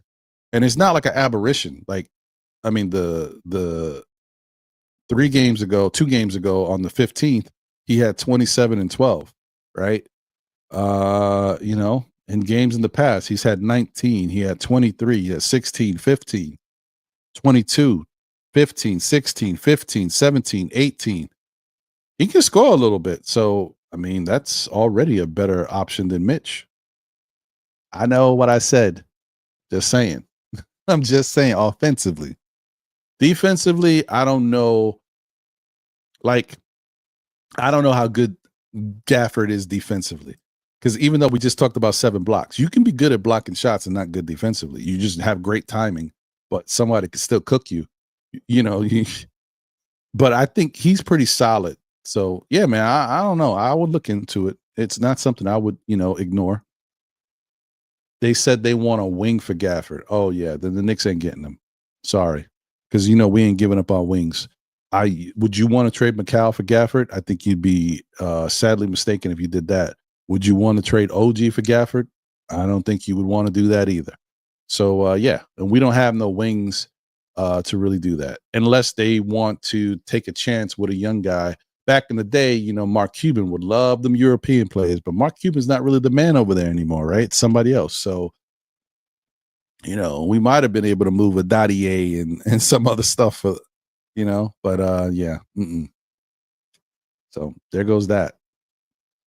I'm surprised they'd want to give up Gafford for a wing, though.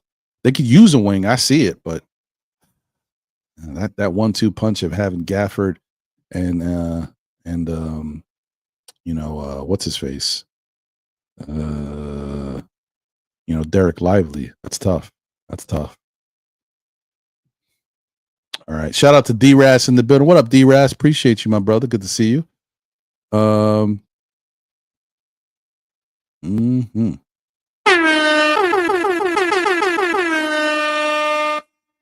Thank you for the generous super chat. What's up, Dan? Appreciate you, my guy. Hope you're doing well.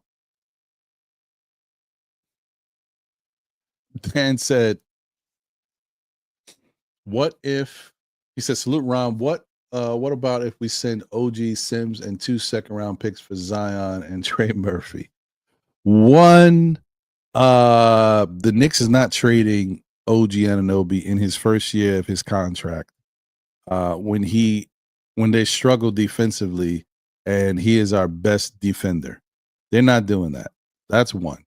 Two, now that Herb Jones is out for the season, the New Orleans Pelicans are not trading Trey Murphy III. He's their future. If anything, they'd be more willing to get rid of Brandon Ingram in some type of package before they get rid of Trey Murphy III. And you know how I feel about Zion. I don't want Zion. I can't trust that guy. You can keep Zion. Imagine having, and then even with the trade offer that you said here, OG Sims and 2 second-round picks wouldn't even get it done. As good as OG is, the money that we're paying him would have to, you know, put a big dent in New Orleans' pocket. And Sims and 2 second-round picks is not even like, they might laugh at that. If we try to trade Sims and 2 second-round picks for Trey Murphy III straight up, they probably laugh at us. Let alone, you know, combination with Zion. Excuse me. I just don't think they'd want to do it. But who knows? Excuse me. You know, you never know. But I wouldn't do it. And like I said, Trey Murphy III, New Orleans is not trading that young man, especially not now. They've already said before Herb Jones got hurt, they said those are the 2 guys they don't want to trade. They don't want to trade those 2 young guys because they think they're the future. So especially not now that one of them's gone for the season. I see that, JJ. I know.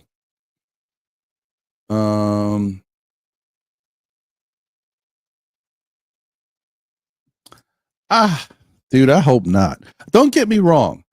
If there was a way to get Zion without giving up much, I'm not saying I wouldn't do it. Like if you told me some crazy stuff, like say this. Say the Knicks were able to get Zion and they gave up, I know people still wouldn't like it, but they gave up Mitch and Deuce and some second-round picks. Would I do it? I guess I would do it. I mean, but I'm just telling you, like, I don't feel confident in this young man anymore. I just don't trust him. I just don't trust his health. He looks like, I mean, the way he looked last time I saw him looked like he was in good shape, but I just don't know about him, man. And I think New York is a temptation waiting to happen. He's having issues in New Orleans. Bring him to New York. The world is your oyster. Well, we 24/7. I don't know. the women, the nightlife, the food eateries. I'm just saying, like, I don't know, man. I don't know, bro.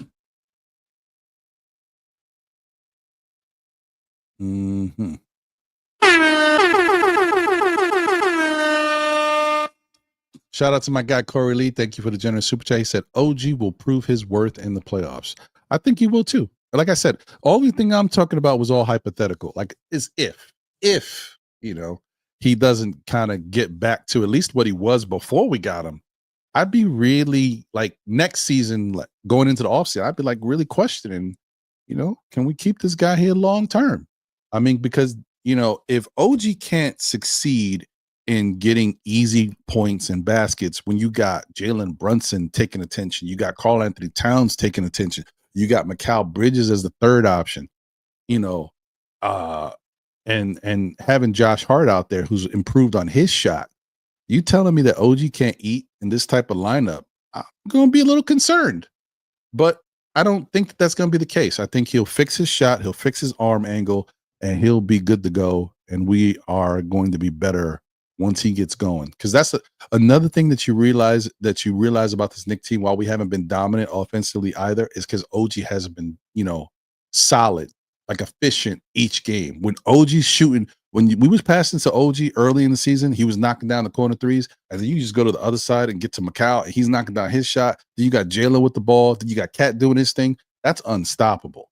It's just we got to get back there. Somehow we got to find our way. Shout out to AJ Live. Appreciate you. Kenny Lofton Jr. plays like Zion, much cheaper. Go get him instead of y'all want Zion. I mean, I hear you, but healthy, Zion is a beast. Healthy, he's a problem. I just don't know if he's ever going to be healthy, but healthy, he's a beast.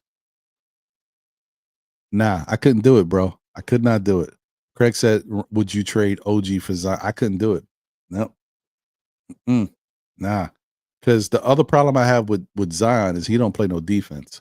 I mean, he can get around people. He can block shots, but he don't play solid defense, and he don't really rebound that well. He's undersized. He don't rebound that well. I used to compare his rebounding stats and overall game to Julius Randle, and Julius Randle always had better stats than Zion. I can't do it. I can't do it. No, I hear what you're saying, Dan. I'm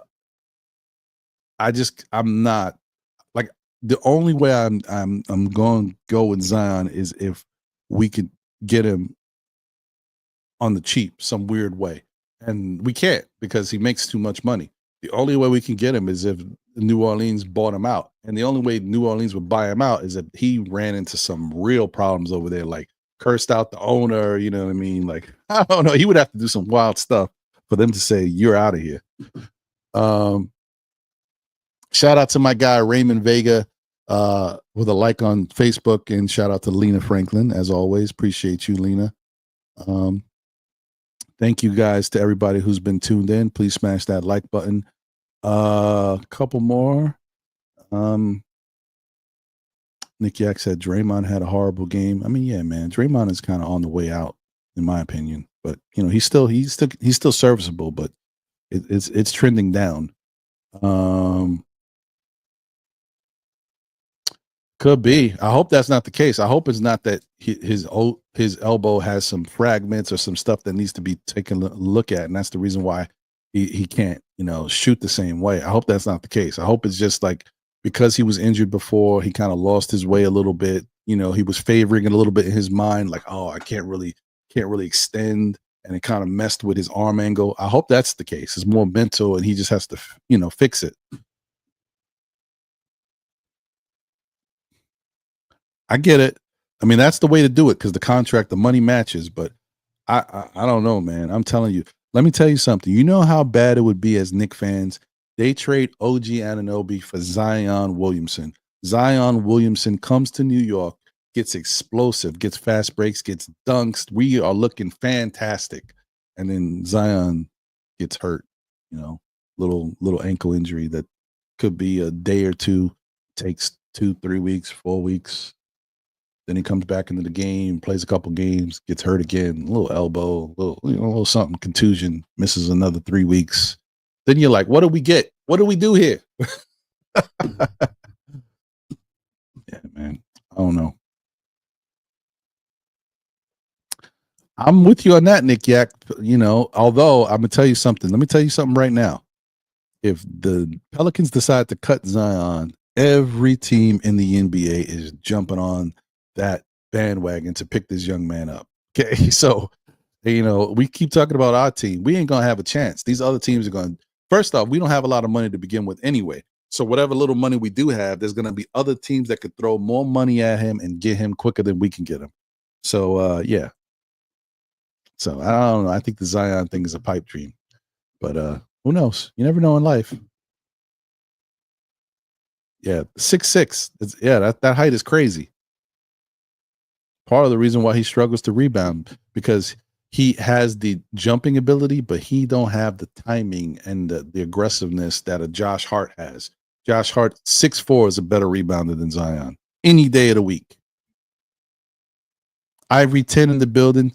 Appreciate you. What's going on, Ivory? He said, yeah, but OG could also get hurt. I agree, but the good thing about OG is he's been pretty healthy. Even when he's gotten banged up, he's played.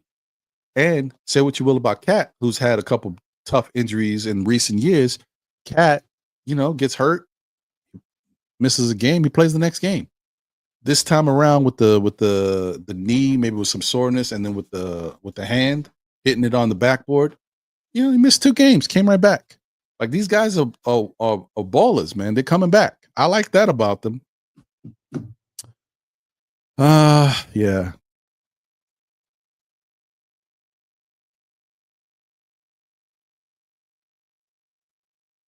Yeah. Nick Yak says Zion wants to be a Knick. So if money doesn't matter, it shouldn't matter. If you really want to be a Knick, you take what we can offer. I hear you on that. Yeah. He can learn from Hart. I don't know, Dan. Listen, let me tell you something. What Josh Hart has is a God-given talent and ability. Not a lot of guys can do that.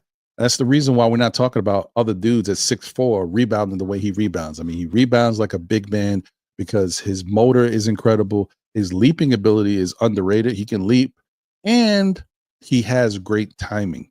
Like he watches the basketball's trajectory off of people's shots, and he knows where it's going, so he can hustle there and leap to get the rebound. You'd be surprised how many NBA players don't know how to follow the trajectory of a basketball, and that's why they're never in great position to rebound. Jaren Jackson is one of them. You know, Miles Turner is another one. These dudes are big, excel at other categories, but they don't rebound well.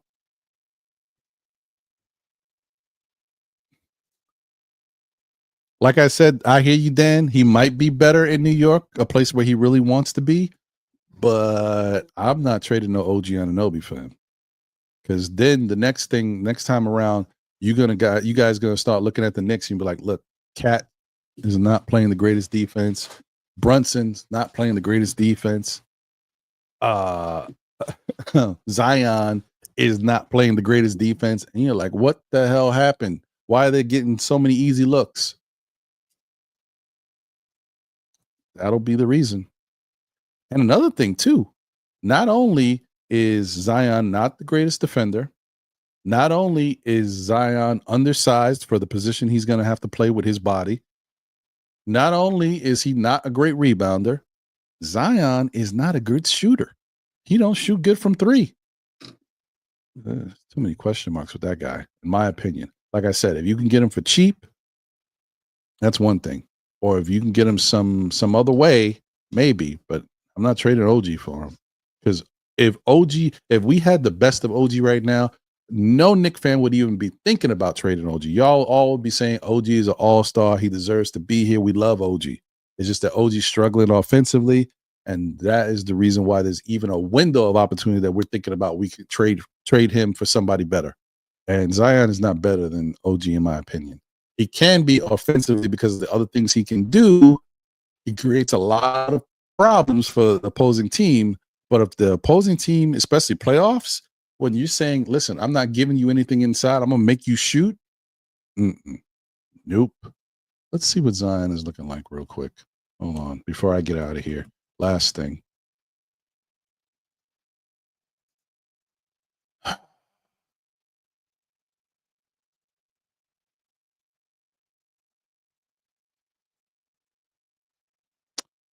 All right, give me a second. 1 second. Let me share this with you guys.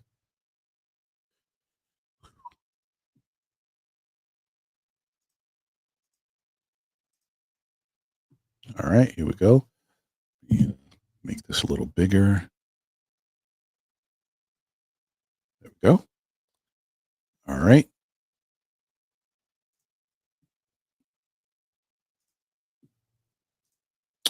So this is Zion Williamson. And in fairness to him, these are not bad numbers. Don't get me wrong. 21.9 points per game, 8.2 rebounds, which might be the best rebounding total he's ever had. 5.4 assists. He doesn't hold on to the ball. He moves it. 48% from the field. Let's scroll down.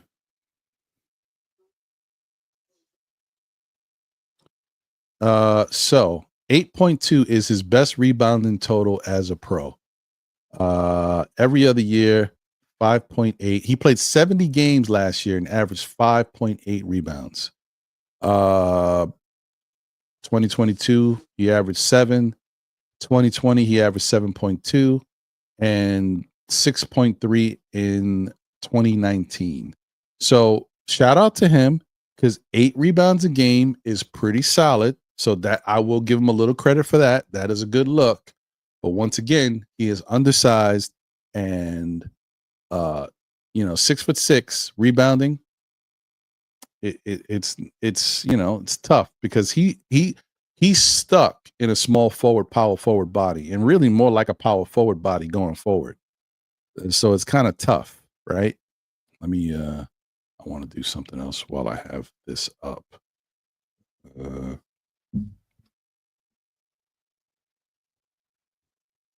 Give me a second, guys. Sorry. Just bear with me because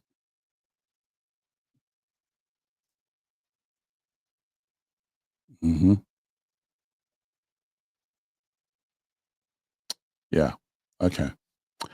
So I wanted to take a look at this real quick. But all right. Now, points per game, 21.9. You know what I mean?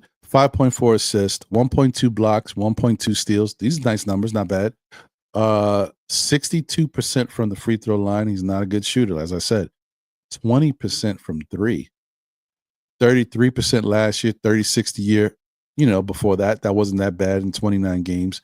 29% the year before that in 61 games. That's terrible. And in 42.9 that first year, he never got close to that again. He's shooting 32% from 3. And that's below the league average. That's not great. 58% for his career from the field. He's shooting 48% from the field this year, which is his lowest number so far this year. It's only been 10 games. That's another thing, guys. He's only played 10 games. Oh, boy. We're like 40 games in. He's only played 10. I don't know, guys. I don't know.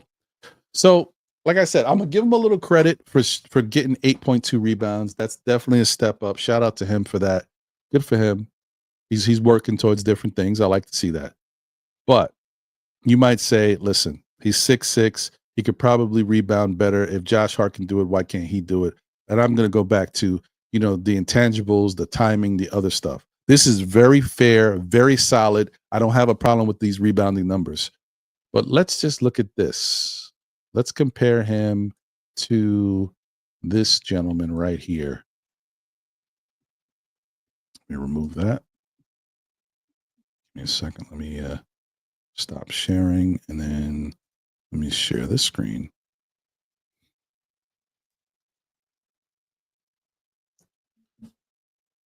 Because this guy was also 6'6".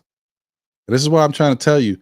Like, it's not like you can't get better, but some people just have it, and it's a thing that you can't really, you can't teach. You have it, and it works for you.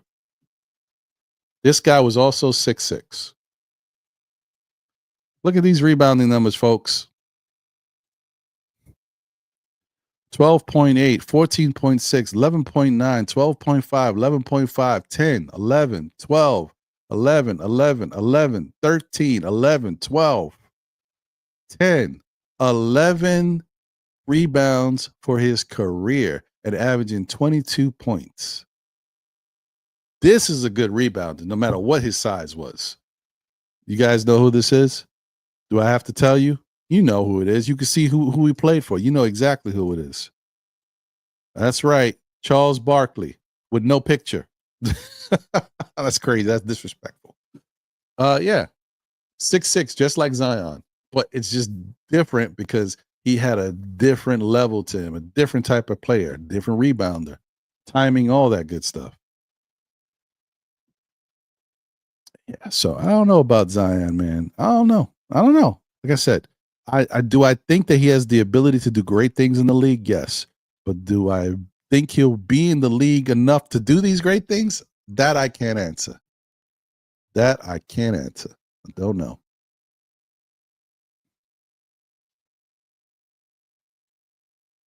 I mean, he could. David Smith says Zion could be a triple-double guy. Yeah, he could. It's not I'm not saying he can't. He has the ability to do that. But you got to be out there on the court. And we're talking about a guy who's only played 10 games.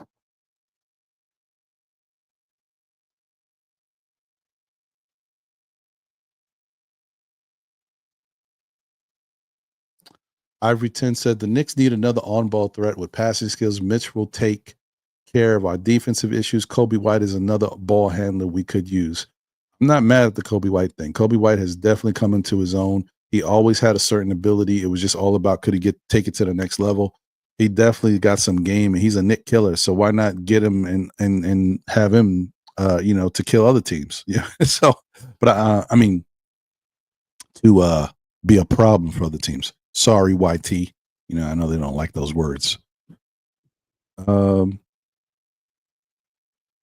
No, I mean, he definitely can. It's not about can he score, but the whole point is how effective is he when you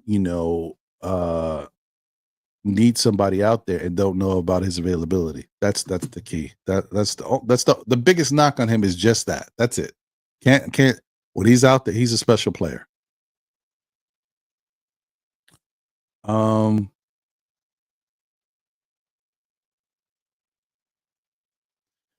Question Soulfinger says, could someone explain to me why would you get rid of or want to get rid of OG for Zion is basically what I know what he's saying. That's the thing. That's what makes it tough. Like, I'm not giving up OG, and you would take OG to get him. So you can't get him with nobody else. You ain't giving up Cat for Zion. You ain't giving up Brunson for Zion. And Macau, the money ain't quite there, I don't think. So you'd have to actually add something to Macau to get Zion, if I'm not mistaken. Which that would look crazy. That would be crazy. You give up on a guy who's played 10 games this year for a guy who plays every single game for the past however many years. That sounds nuts. I couldn't do it.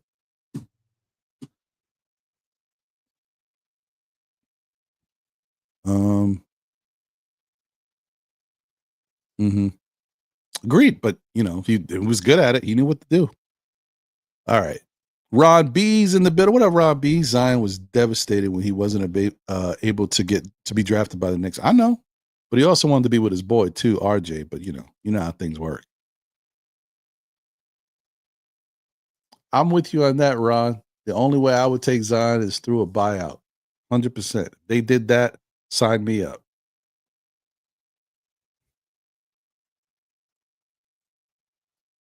Ivory 10 says it will take a lot more than OG to get Zion.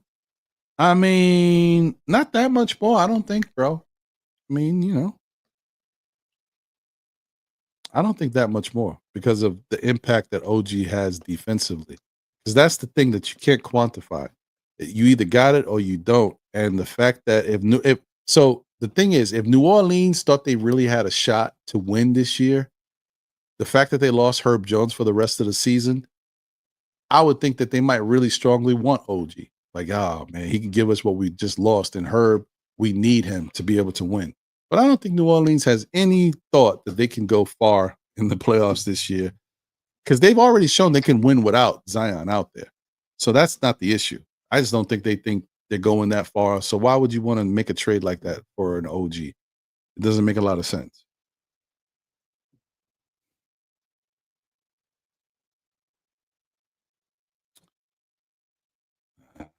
That's an interesting one, Ivory. He says, I want DeJounte Murray.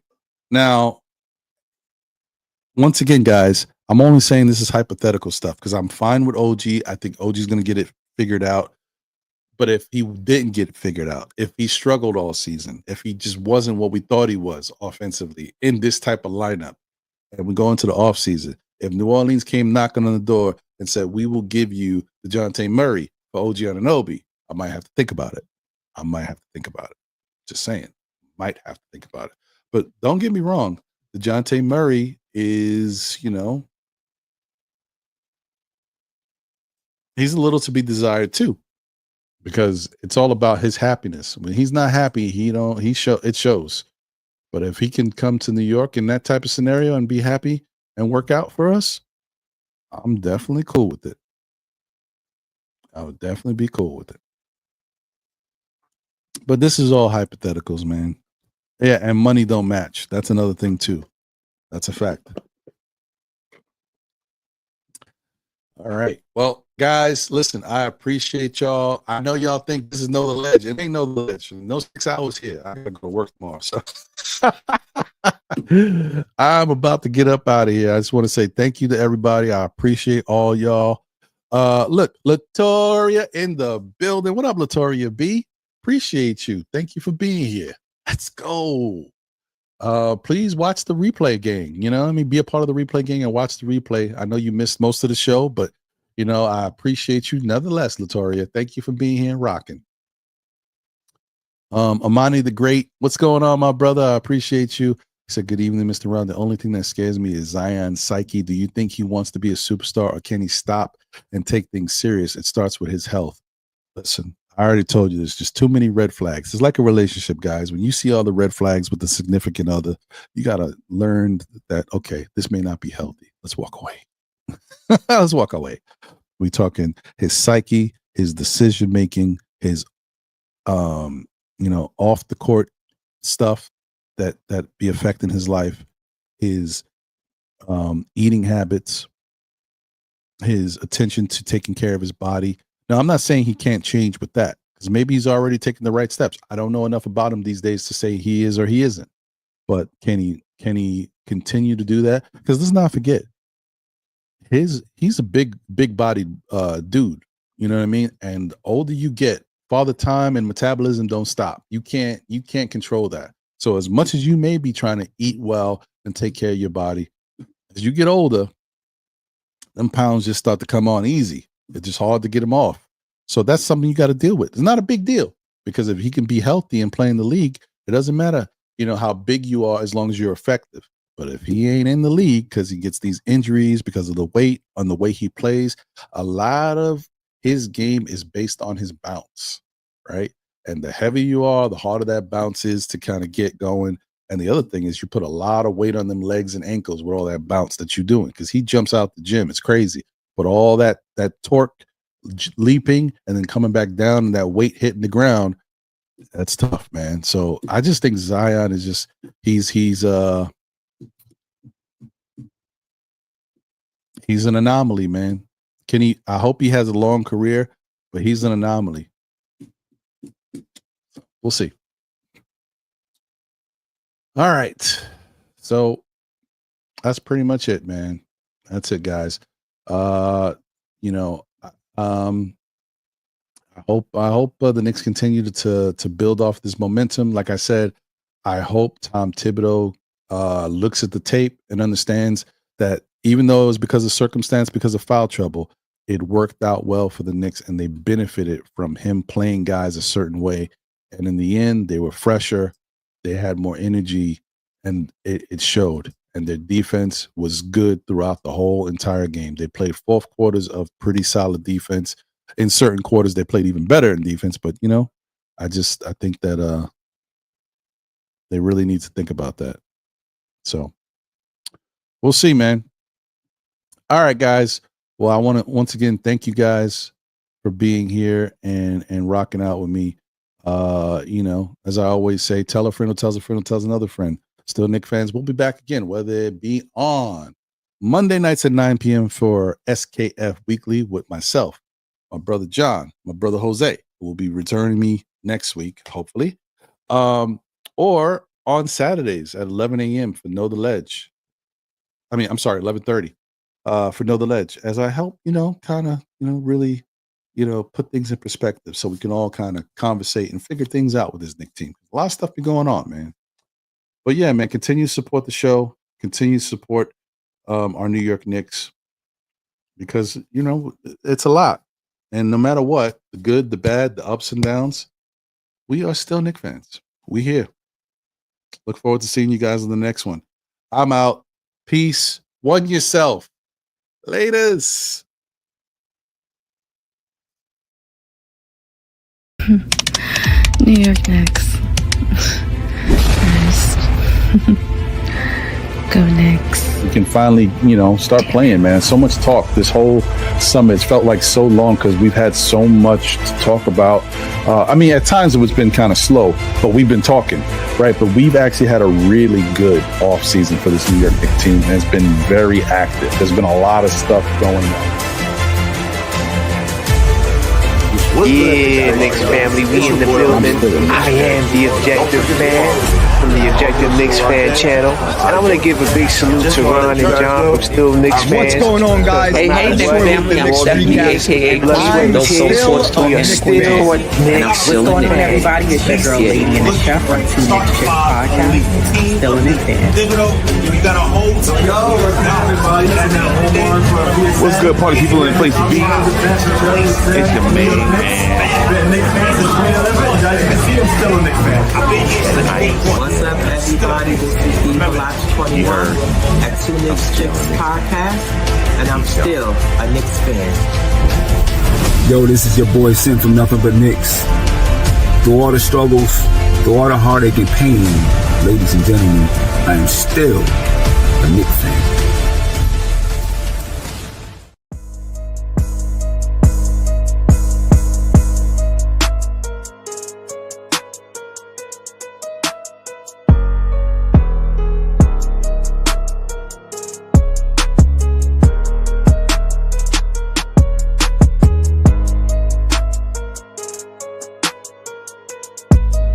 Peace, y'all. This is Apollo Reed from the Garden Knicks crew.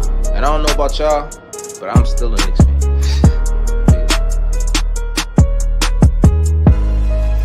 I'm still here. We're still here. Still Knicks fans. It's a fandom. It's a lifestyle.